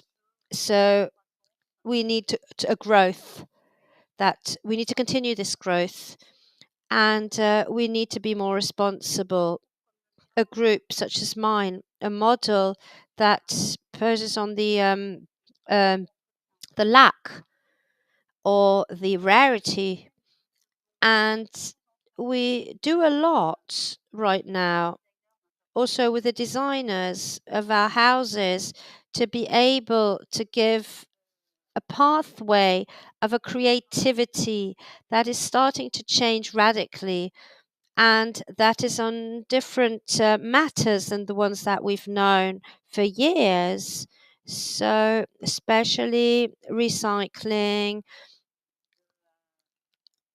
and regenerative agriculture. So here the role of our group is to break the code of what we've always considered as something beautiful, and to make it artistic, beautiful, desirable, everything that comes from different ways of going about it, different structures. So this group has to be put at the service of what is beautiful, and it has to be seen differently, to integrate into our actions. It's not perfect. There's a lot that is being transformed right now, especially all these new practices that we're pushing in our supply chains, and to put a link between sustainability, biodiversity, culture, and to give better remuneration to the local, better salaries to the local communities. I think we've got to find a pathway, an answer to all this biodiversity, considering the climate, which also is linked to human rights, to social needs. I am extremely humbled because there is so much to do, and we're just at the beginning of this pathway.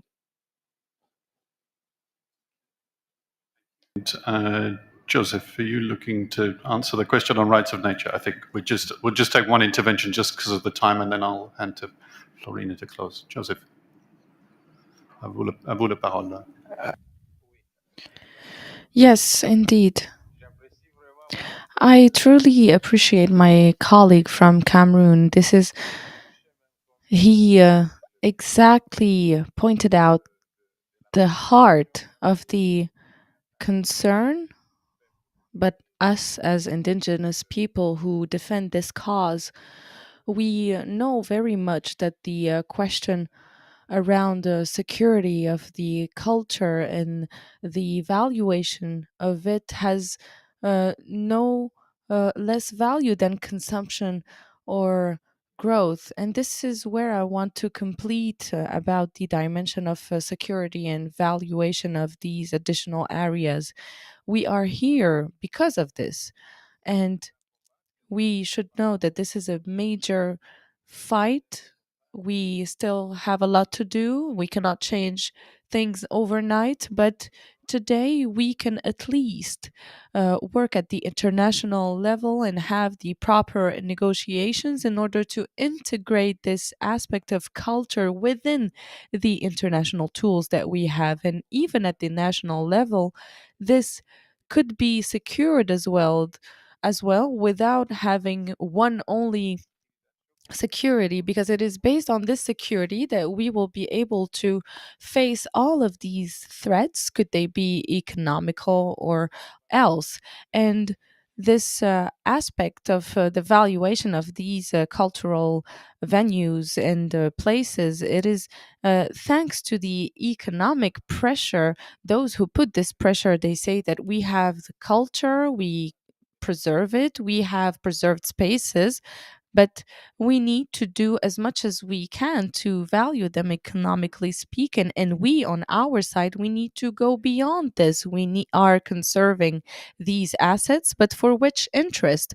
Do we really need to give a value to this conservation? It is true that sometimes it is difficult with culture, and when we open sacred sites to economic values, we have threats that come by, but we need to focus on the kind of economic orientation that we want to bring to this sacred sites. So the question to security and recognition and international recognition is important here. Thank you very much. Close and thank the panel. So please join me in thanking all of our panel for the great interventions. I'll take two comments, I think, just in a very brief summary. One is to adopt the principle that wherever we're working on nature and culture, we get our history right. And the second is to, as an English Anglophone, to really recognize the point that if we're not empowering a conversation in the languages and with the words and hearing the words that people use, then we're not actually having a conversation.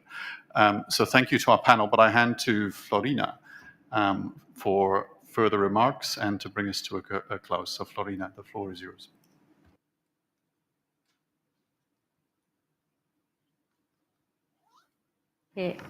Muchas gracias a todos y a todas, a los panelistas. Thank you very much to all of you, brothers and sisters. And we are now ending this panel. again, please be reminded that if we are united, our voice will be heard much better before the policymakers. We want to protect our lands, our culture, our lands, but we are protecting much more than that. We are protecting the land. We are protecting life. We have a big task and responsibility on our shoulders. We need to defend Mother Earth, and we need to do this for our future, the future of those that come behind us. Thank you so very much. God bless you all. Thank you to this wonderful panel, and now we have to move to the second round table.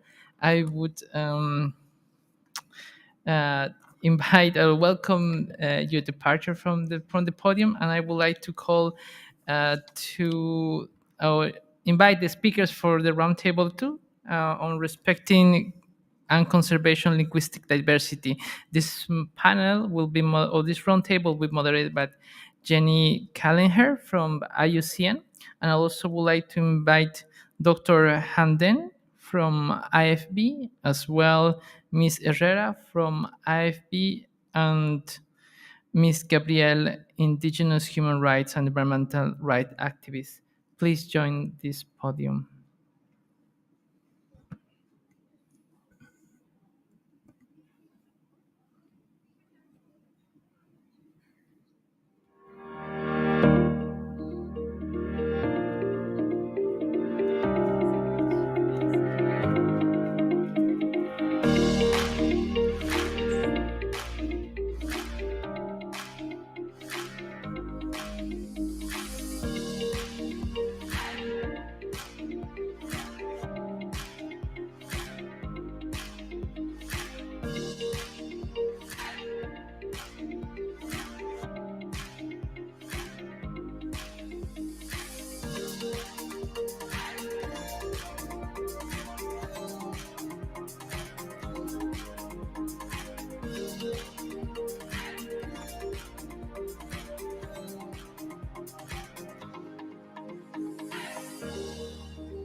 Okay, your panel is set. Hello, testing. Testing. Okay. It's working. Great. You have the floor. Thank you. Okay, great. Hello, everyone. Good afternoon. Thank you all for joining us here today. My name is Jenny Kelleher. I am the program lead for governance, equity and rights in the Protected and Conserved Areas team in IUCN. And I'm really thrilled and delighted to be invited to moderate this really exciting and diverse panel today. The panel is Respecting and Conserving Linguistic Diversity and Traditional Knowledge Systems in Biodiversity Conservation. Before we start, I'd like to acknowledge that we meet here today on the territory of the Ganya Gagaha and the nation of, and on the Howden Osaunee. And as is the practice, I would like to respectfully acknowledge the Ganya Gahaga people for welcoming us onto their home, and the clear messages and blessings transmitted this morning from Elder Charlie Patton. So my sincere thanks to him and to all of you. So let me now introduce our speakers and my co-moderator for the discussions. My co-moderator here, Carolina, I now invite you to introduce yourself briefly. Thank you. Muchas gracias, Jenny. Well, thank you so very much. It is a pleasure to be here with you and to share with the experts that we have here from North America, South America, and Africa, and to share also with you the experiences. I am Carolina Rodriguez from the Consorcio Teques for the indigenous peoples managed preserved lands, and I will be co-moderating in Spanish. Dr. Handain Mohamed. He's the president of IPACC, the Comité de Coordination des Peuples Autochtones d'Afrique. He's a member of the Comité de Pilotage de la Décennie Internationale des Langues Autochtones, UNESCO, and he is the director of the Centre des Études Amazigh Historiques et Environnementales. He is also the president de la Confédération des Associations Amazigh du Sud Moroccan. Welcome, Dr. Mohamed.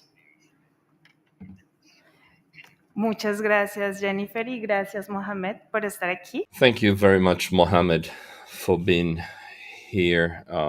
We have Belkis Herrera, indigenous leader of the Cafeta region in Colombia. She's a pedagogist and a master's in education for intercultural processes and community training and coordination of public policies.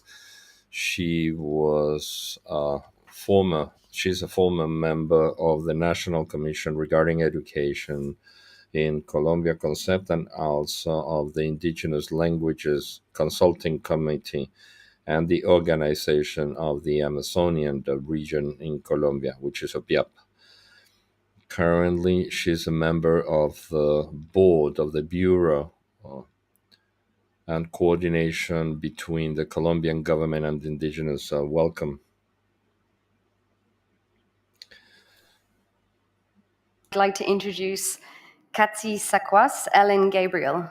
Ellen is a documentarian, a visual artist, indigenous human rights and environmental rights activist, and Kanien'kehá:ka land defender. So welcome to everyone, and once again, thanks to my co-moderator for jumping in at the last minute to provide Spanish language translation for us. So today we're going to talk about the vital importance of conserving linguistic and cultural diversity, which includes traditional knowledge. We'll discuss how protecting and enhancing these cultural rights are fundamental to the effective conservation of nature, and we'll also address social justice issues around that. I'm from Ireland, so I'd like to open our time together here by speaking just a little bit about the Irish language, also known as Gaelic or Gaeilge. Irish is part of the Celtic language family, and it's indigenous to the island of Ireland. Today, even though 1.7 million people speak Gaelic, less than 80,000 people speak it fluently and every day. But what is the connection between Gaelic and nature conservation? Well, there are many rich words in Gaelic that tell us about the relationship between people and nature. Words like omos, which means respect, or mauracht, which means stewardship, denote a special relationship between people and how they interact with their local environment. Even the phrase for indicating that a person owns land is expressed as islumsa an fork, which when translated literally means the field is with me. This is a subtle but significant difference and really signifies how people coexist with the land as relatives. So Gaelic language can give us clues to how people have interacted with their local environment. But the other point I want to make is also about traditional knowledge that underpins customary laws for nature conservation. Traditional knowledge is founded on spiritual values and founded on the link to and connection to ancestors. It's rooted also in the link to the next world, in Gaelic an saol ella. And customary laws link the traditions and practices that are rooted in cyclical timelines and seasonality. They are also connected to unseen forces, or driocht, magic, a word that we would also use in Gaelic. All of these aspects give these laws enforcement. And so what are we here to talk about at COP but effective biodiversity conservation? This linguistic and cultural diversity clearly shows the respect that people have over their environment and not only contributes to nature conservation, but the promotion of unique cultural identities. And if we lose culture, it is lost forever.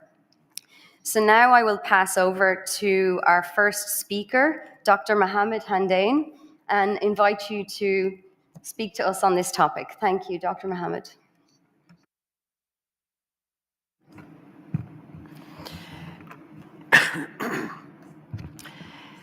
Merci beaucoup, Madame la Présidente.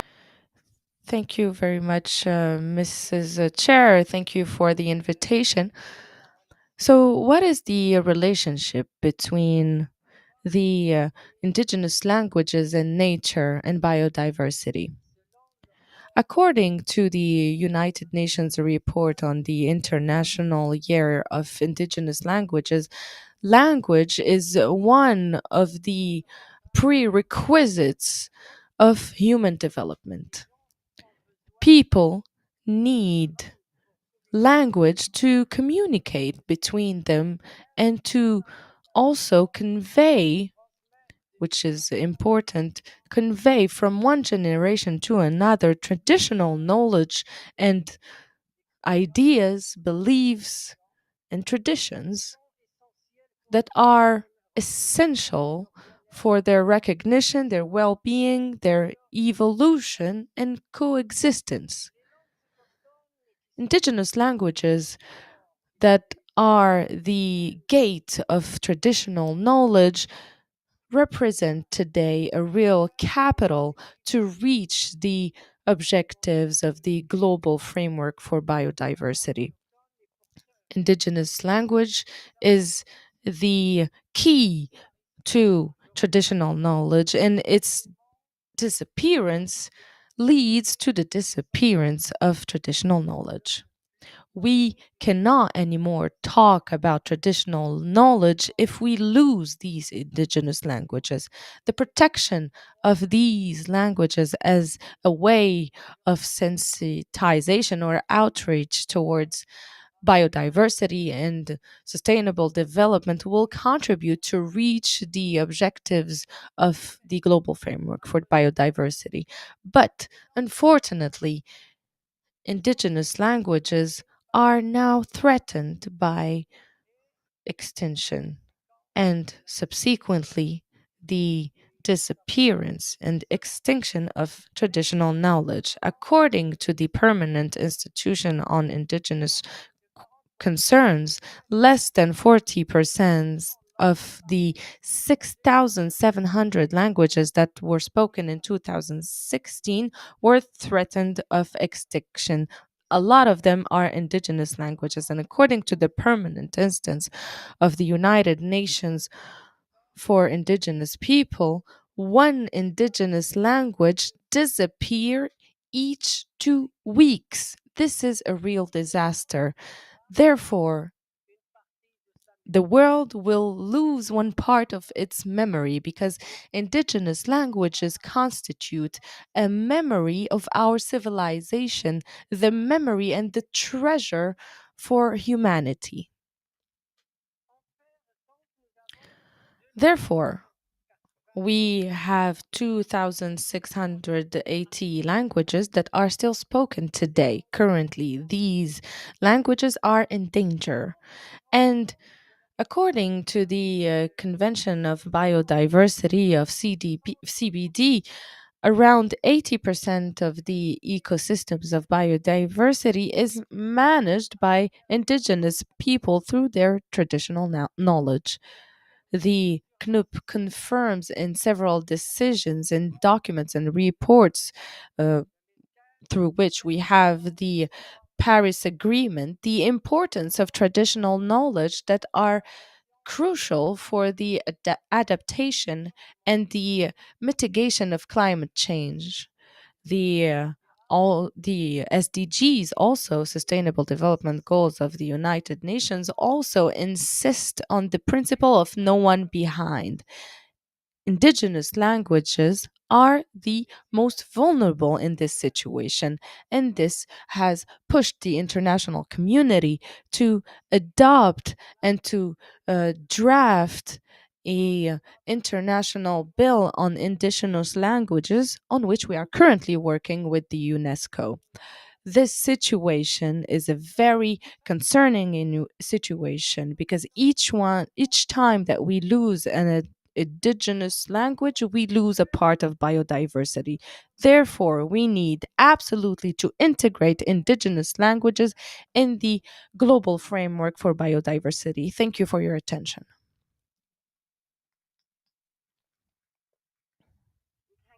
Mohammed, very well expressed and articulated, particularly the memory and treasure of civilization and humanity. And I look forward to asking you to expand a little bit later around the alarming statistics that you gave us around the threats to indigenous languages. So thank you. So now to our next speaker, Carolina. Muchas gracias, Jennifer, y muchas gracias, Mohamed, por este conocimiento y esta información tan importante de saber qué es lo que está pasando con las lenguas indígenas. Thank you so very much, Shakra, for what you have presented to us. Really interesting. I believe that all the institutions have to work jointly in order to promote and to give us a little bit more and promote their own languages, just like original peoples maintain their languages. We see that historically with Afro descendants or other populations, especially in the Americas, or languages like Creole or the Palenque in Colombia, they are really finding so much resistance because they're at the verge of disappearing, and they have a special relationship with their land. We're going to be hearing with other indigenous peoples, in the case of Colombia and the Amazon region, with the experience of Belkis Herrera. We would like to understand better what is the relationship that the Amazon people have and how can they move forward through the languages and the relationship with Mother Earth.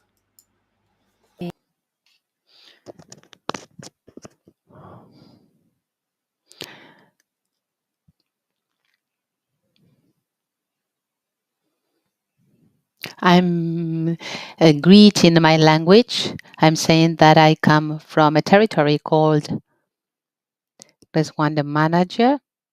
I'm an indigenous woman of the Moro people that inhabits what today means before the world, the lung of the world. But that lung of the world is and prevails in our times thanks to the cosmovision, the law of the origin, thanks to the fact that still, in spite of times, we prevail from our knowledge, our identity, and our linguistic diversity. In this big lung of the world, the Colombian Amazon, made up by 9 countries, we are 64 indigenous people who are living there, with more than 27 million hectares that are preserved, that fortunately, on a daily basis, the respect to the other beings that inhabit in this large territory, in this home, is something that it is exercised mutually, where we bear in mind that all those elements that live in this place, the birds, the fish, the trees, the plants, they have a spirit. They have an owner, and that we as human beings that oftentimes are characterized for being the only ones who have power here on the earth, but it happens to be that that is not so much so. It happens to be that those elements with whom we coexist and that we need on a daily basis also have power and also have a spirit. So the relationship that is maintained between us as indigenous people with the rest of the elements, it's a relationship of balance. Every time that we are going to take hold of a tree or use an animal from the ancestral knowledge and the law of origin, we request a permission to the Mother Earth. And we show gratitude to the Mother Earth because she has given us these elements for our daily livelihood. The man goes fishing or hunting, and we don't grab to store, to accumulate, but rather we grab, we hunt, we fish, we take hold of an food from a tree just for our daily living. So we live in a balance. We just take hold of what we need at that moment, different from the Western vision that has to do with accumulation, capitalism, and that is what has led to a situation in which the land gets sick and we have global warming and we have biodiversity loss. So, in this space, what we seek is that we shall highlight and give the right importance to the loss of languages and biodiversity so that it shall become a scenario in order to promote the revitalization and the promotion of indigenous languages as a mechanism for the prevalence of life on the planet, not only as indigenous people, but as mankind as a whole. Thank you very much, Delkis, for sharing this knowledge, this wisdom. And we know that thanks to 64 peoples that live in the Amazons, we can talk worldwide about this big lung, the Amazons, and the challenges also that you are facing. I give you the floor. Thank you very much. This very rich presentation. And now I'll pass to our final speaker, Ellen Gabriel. I invite you to present. Thank you.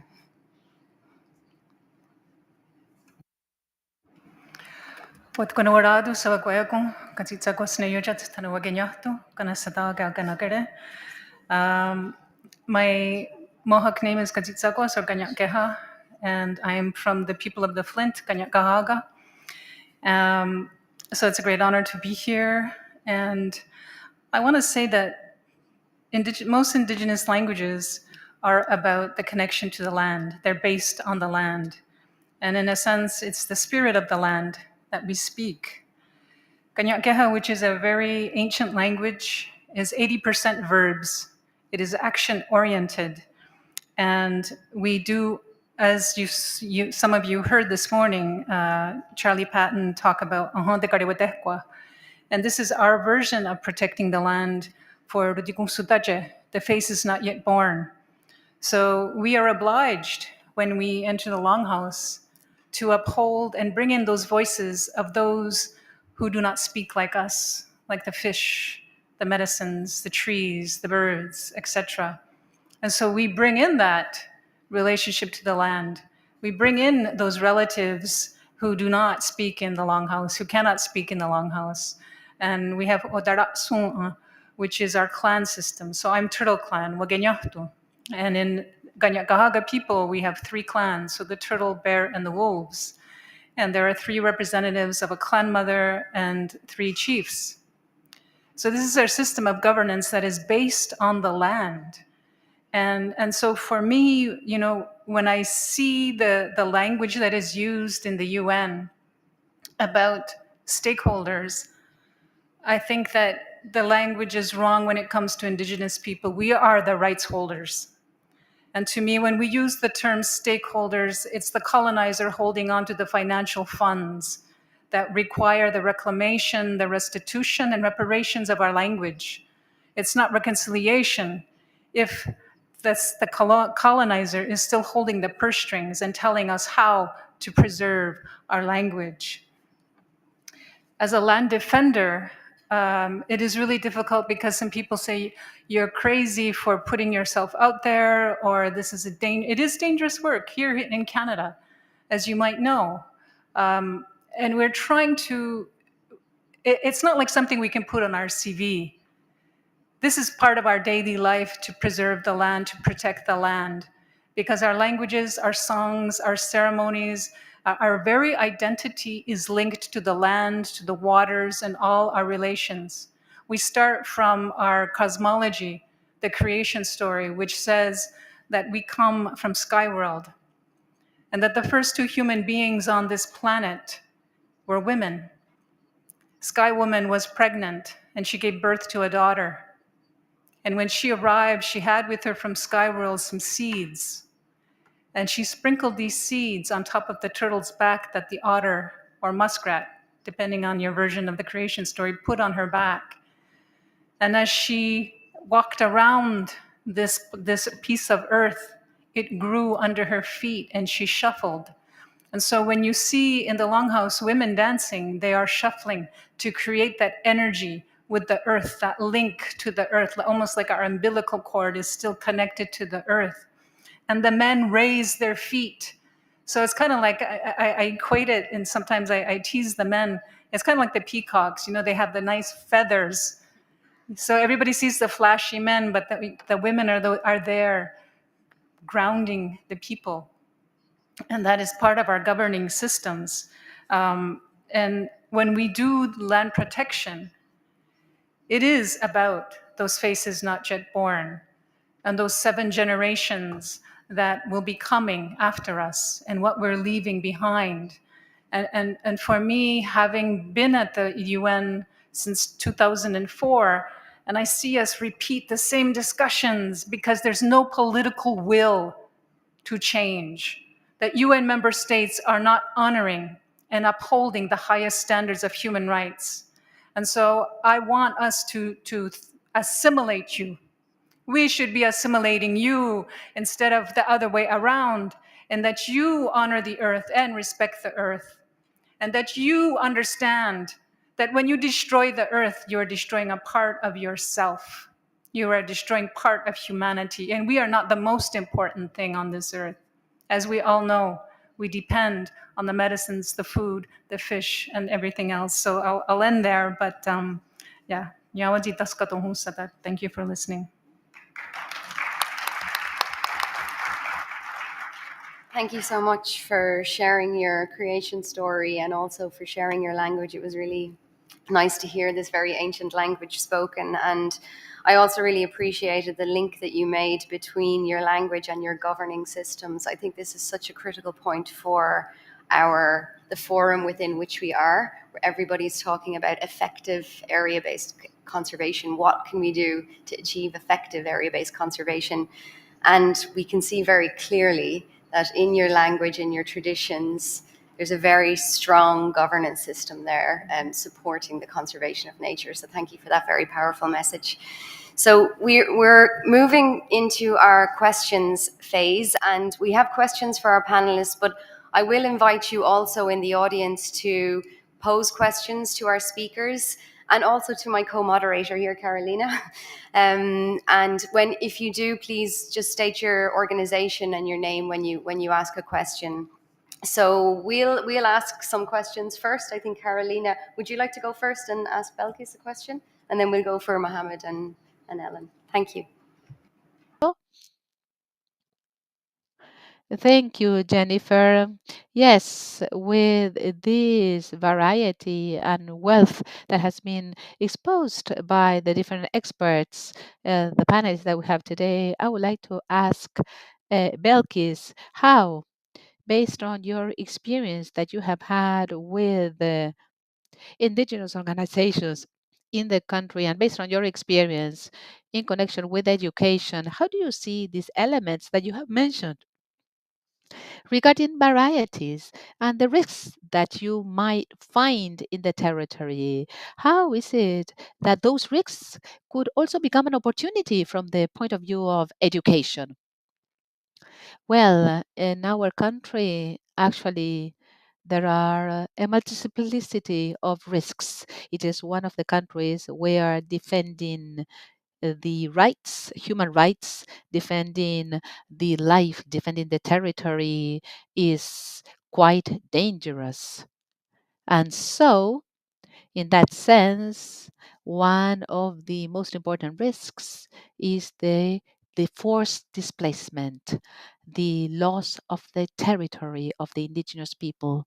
And this entails also the loss of culture. That is, if you are not in the territory that is connected to practices, customs, daily practices, and daily activities, hardly shall we be able to strengthen our identity. So, somehow, what happens is that there is a disconnection with the Mother Earth.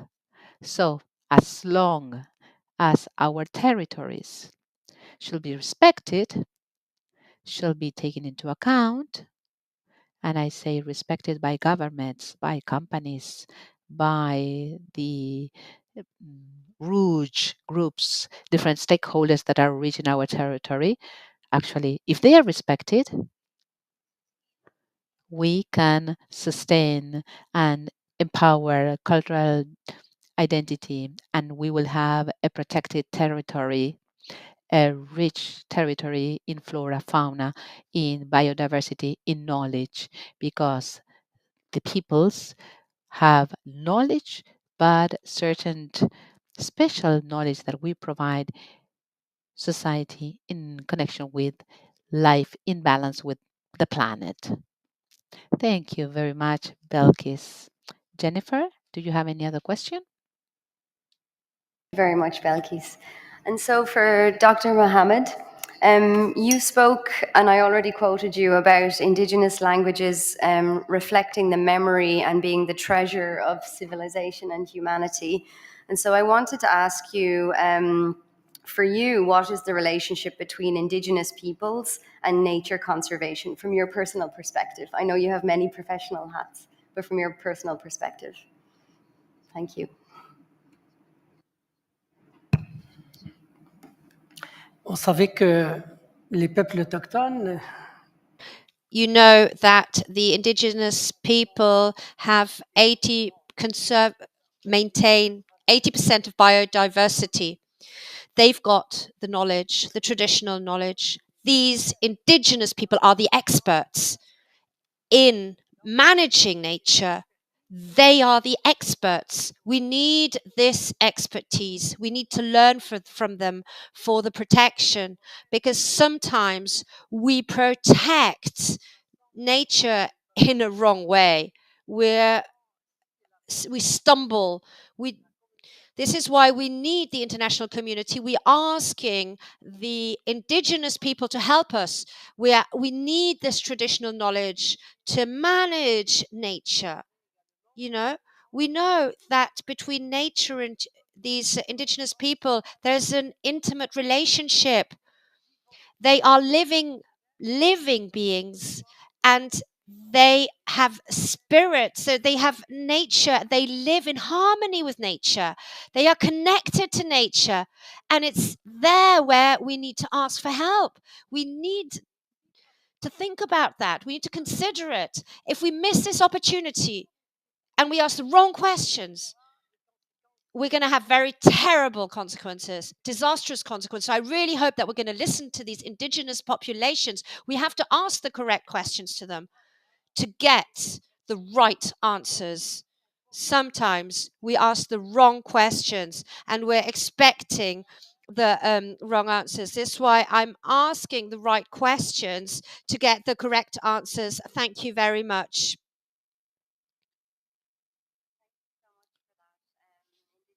Experts to manage nature. I think this is such a powerful message for all of us to take with us.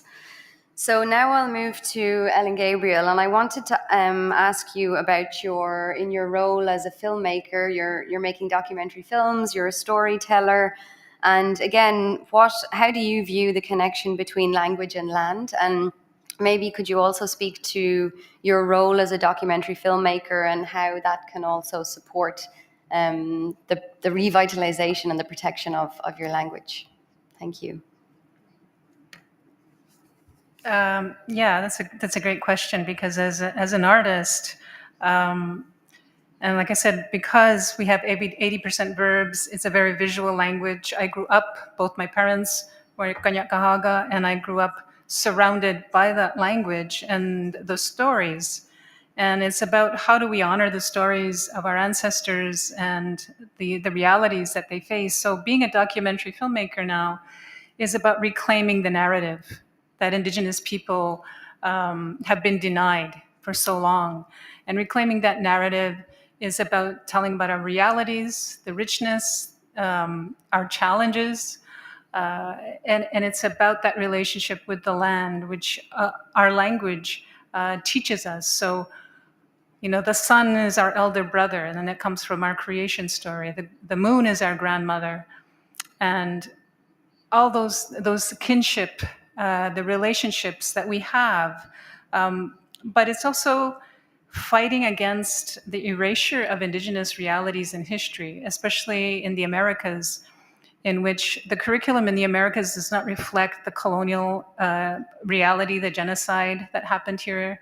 We're using education now as a tool to help revitalize the language because the youth use technology. But the real issue, I think, is how do we get the youth to start speaking it? And so using technology is one way, but it's not enough because the first language speakers think in the language. A second language speaker is always referring to that first language that they spoke. And so thinking in the language enriches our outlook. It is about, I want to go beyond documenting a language that is threatened. In Canada, there's only 3 languages that are expected to endure to the end of this century, and that's Inuktitut, Anishinaabe, and Cree. And so my language, Kanyakaha, is one of the endangered languages. So I'm trying to at least see how our elders used the language, because language is alive. Language has a spirit of its own, and it has to be used every day for us to get back to the place where we would like to see it. Thank you. Thank you so much for that, Ellen. And I look forward to watching your documentaries to understand the narratives that you talked about and the challenges. And I think the challenges that you mentioned very much linked with what Belkis has mentioned, the real risks that these languages face. And again, just to bring it back to our forum here, we're in this multilateral conference of parties for conservation of biodiversity. It really underlines the need to take rights-based approach, human rights-based approaches. These are cultural rights that we need to protect as part of this multilateral convention. So thank you for sharing that, and also for your work as storyteller and documentary filmmaker. So now I'll see if there are questions from the audience. Please state your name and your organization. And hi, greetings. Ellen, it's so great to see you. We met at the Global Indigenous Languages Caucus. My name is Galina Angarova. I am from the Abzai clan of the Herit Nation of the Buryat peoples in Siberia. And I really don't have a question. I just have some remarks I would like to make, and maybe it will spur some further conversation. So I think for me, as an Indigenous woman, and for many of our sisters and brothers, the loss of our languages is a very emotional and a very personal subject. It brings a lot of emotion and trauma associated with this. And there's something that needs to be done in every community, you know. For my people, less than 20% speak our language now. So that means more than 80% of people in my nation don't speak the language.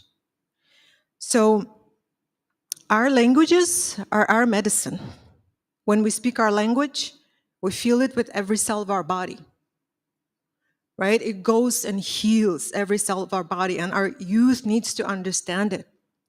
That if you lose your language, that potent medicine is no longer available to you. Our language is the representation of our land. You can feel the silhouettes of your landscape, of the mountains, the ripples in the rivers, how the wind touches the trees and the grass. All of that is in the language.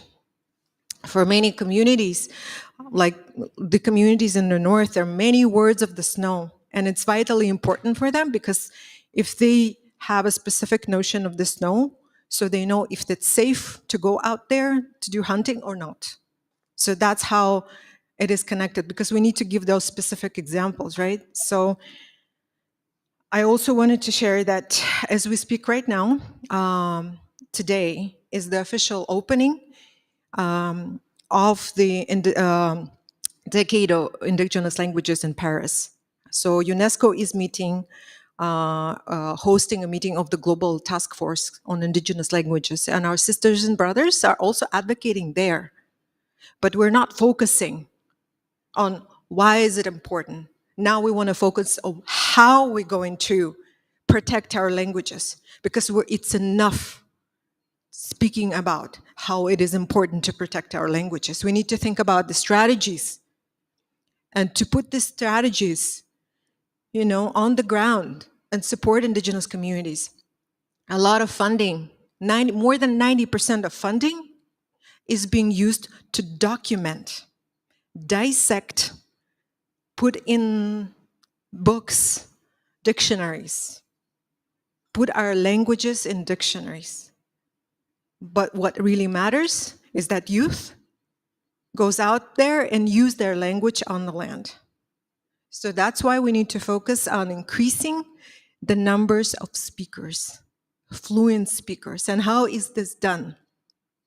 It's done through immersion schools, master apprenticeship programs in the communities. And where is the money going? Money is going to institutions, is going to universities, think tanks, to talk about how it's important to protect languages and dissect them and put them in the dictionaries. And this is not what indigenous peoples want throughout this decade. So I also, if I can refer, we have a whole list of requests. One moment. So for the governments, for policymakers, we would like to focus on increasing the number of speakers as a measurable goal that can help us evaluate our progress towards the entire international decade of indigenous languages. Certainly, this goal requires a long-term commitment from all indigenous communities across the globe. Ensure that in the International Decade of Indigenous Languages includes financial and non-financial support for grassroots language projects. In collaboration with the Global Indigenous Languages Caucus, we recommend at a minimum a new 50-50 protocol that would require matching every dollar spent on studying, dissecting, analyzing, or archiving our languages with an equivalent amount being sent to indigenous languages communities to help them grow new speakers and keep their languages living within their own communities. Create solutions to address the issue of indigenous language loss must be guided by indigenous actors and community-based practitioners with proven success in creating new speakers of their own languages. The authentic representation of grassroots indigenous advocates is crucial throughout the entire decade. In accordance with the Global Indigenous Language Caucus, we emphasize the importance of drafting a UN convention that is legally binding for the safeguarding and revitalization of endangered languages. Thank you.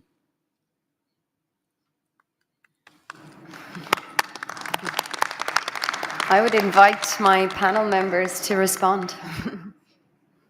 Please respond if you wish. Dr. Mohammed, please.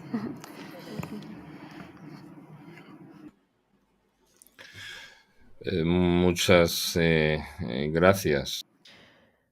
Thank you, ma'am, for your intervention. I heard very important items regarding language. I am the member of the steering committee of the International Decade of Indigenous Languages that will be held on the 13th in Paris. The problem of language loss is a problem of identity loss. We have a very important study on the relationship between the loss of languages and identities as well as terrorism. If youth loses its language, they lose their identity and they become easy prey for social predators such as the terrorist groups that invest a lot on this factor of identity loss. And this is very important. It is one of the many reasons to protect our language and improve and officialize our indigenous language. And me, as a representative of Africa, I would like to congratulate the Democratic Republic of Congo that officialized and recognized officially indigenous people. And I would also like to congratulate Morocco and Algeria that officialized the oldest language of North Africa, which is Tamazight. And I would also like to congratulate the African Union that built up a committee for Tamazight language. Thank you. That today we have to pay people to learn our languages. You know, in Canada, in the Indian residential school system, when Indigenous children spoke their languages, they were punished, either putting needles through their tongues or holding their hands over a hot fire. So it was discouraged. And so today, in a developed country as rich as Canada, it took a long time to convince the government that we need to pay people, we need to pay the youth to learn their language. And as time has progressed, and especially during the pandemic, we have lost a lot of elders who can teach how the language lives. So yeah, we need not just financial resources, but we need to protect and hold on to the human resources for which that language is embedded, that knowledge is embedded. So thank you. And I think, yeah, I forgot to also say thank you so much to the speaker for this really interesting intervention. So I think we have time for one more question. Oh, sorry, please go ahead, Belkis, sorry. Bueno, pues... Well, I'm very happy to hear what I've heard so far. And if we look at the scenarios for decision-making policies, and I'm not talking about national and international arena, but the language of subjects and education. And I say this knowingly because that's the path I have walked. It's pretty much relegated. In the agendas, we see that they put other items on the table. Yes, they're valuable, but ancestral knowledge, education, training, and original languages are postponed. Sometimes they're not placed on the discussion table in the agenda. And I believe that we need to create the curricula, the training, our own training that allow for the peoples to be proud of our identity, because again, that is what historically has happened. The school, the education systems, the academia taught us, and the society mandated and made us be ashamed of having that identity, of having that language. And today we need to make sure that this does not repeat, and this is a change, that our children, our youth, men and women, we all are proud of our identity because we are part of this society. So I celebrate that we are doing this, and that we are able to really have the commitments of all the countries. From the interpreting booth, according to instructions received from the organizing committee, we need to cease interpreting. We truly apologize. Thank you so very much. Gracias, Belkis. Y también gracias también a la participante que nos hizo esta pregunta y esta reflexión principalmente, especialmente porque cada una de las exposiciones que hemos tenido también hacen reflexionar relacionado con lo que comentaste, cómo la transmisión del conocimiento también va más allá, no solamente desde las formas convencionales que desde las culturas occidentales se tienen con registrar el conocimiento, registrar el idioma, registrar la lengua, sino también cómo revitalizamos esas formas propias de transmisión. Y no solamente en esas transmisiones de formas de enseñar desde la institucionalidad, sino cómo esto está relacionado con las ocupaciones propias, ancestrales, tradicionales, que permiten a través de esa transmisión desde la ocupación de ser pescador, de ser agricultor, de ser cazador. También estoy construyendo y revitalizando los lazos con el territorio, con los ríos, con los bosques, con el mar, con la selva. Y eso es lo que le da la vida realmente a todos los sistemas de conocimiento tradicional que están allí, y los procesos de financiación y de apoyo que se deben dar también tienen que estar pensados hacia esto, que las nuevas generaciones mantengan no solamente estos procesos de transmisión de conocimiento intergeneracional, sino cómo se relacionan con las relaciones propias con el territorio. Muchas gracias.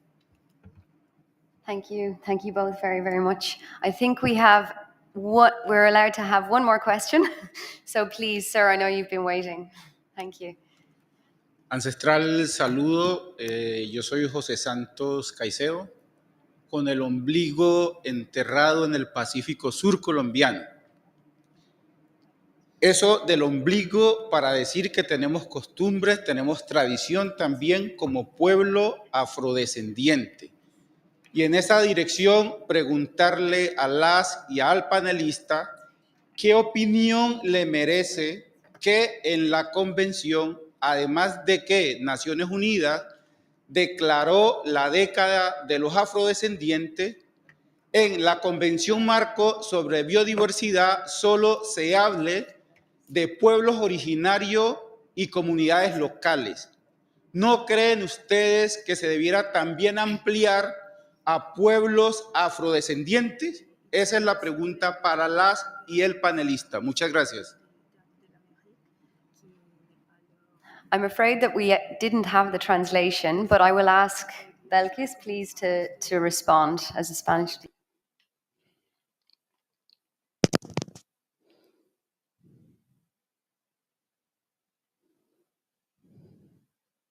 Hello. I want to thank for the question and the intervention. I celebrate that we have a fellow colleague in this space. There might be many more. In the recent history of the Colombian Amazons, this is a territory where we have received the presence of many people, among them the Afro people are in our territory. We are knowledgeable of the history experienced by the Afro people, which is a history that is very similar to our history: slavery, cultural denial, identity denial, seeing ourselves as if we were nobody, as our vice president says. And in that sense, what we want to do is to be united as peoples, united. In Colombia, there is a diversity. We have indigenous people, African peoples. We are millenary of this territory. Our history is there. We were born there. And therefore, it is important that the regulations, the constitution, the international agreements also shall establish those rights for the African people, for us, so that we should see dynamism. And the idea is to live as sisters and brothers in a territory which is our common home. We've said that it doesn't matter where we come from. And someone said this at the very beginning. The important thing is that beyond the differences, we all shall think as different cultures that will live in this big home, big house, and that we have to look for the best path, best mechanism to protect biodiversity, life, and balance in the planet. Thank you very much, Belkis, and thank you very much to you all, and thank you very much for this question. It is very important to understand also and to see that this program for the strengthening of the biodiversity, cultural biodiversity or biocultural diversity should include acknowledging the other languages that do exist, the indigenous languages and community languages based on local communities, where we see the histories of Afro-descendant memories. We have the Palenque like the Creole languages, and there are many other languages, and we have to recognize them within the program, and we have to generate funding in order to revitalize those languages. We don't have more time. Thank you very much. We will continue tomorrow, and I also would invite our speakers also to mingle with the audience and participants after the session, and please come and speak to us. We can have bilateral discussions. So I'm very sorry that we have to stick to our timekeeping schedule. So I'll move to close our session. Thank you everybody for joining us. Thank you so much to each of our speakers and my co-moderator as well for jumping in today at the last moment. I've learned so much today and about linguistic diversity. I've really heard about the importance of languages, and it's really about, I'm hearing cultural rights, it's about identity, self-determination, the way language describes landscape, and this really is inextricably linked to the conservation of nature. And we've heard a lot about the risks and threats, and thank you so much for describing the very real dangers that you're facing in the local community.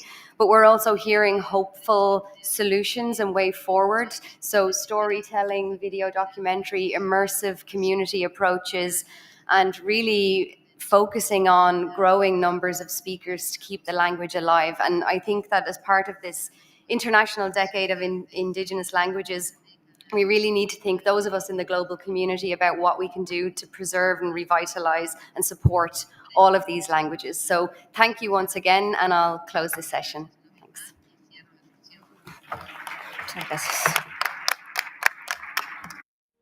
Thank you very much.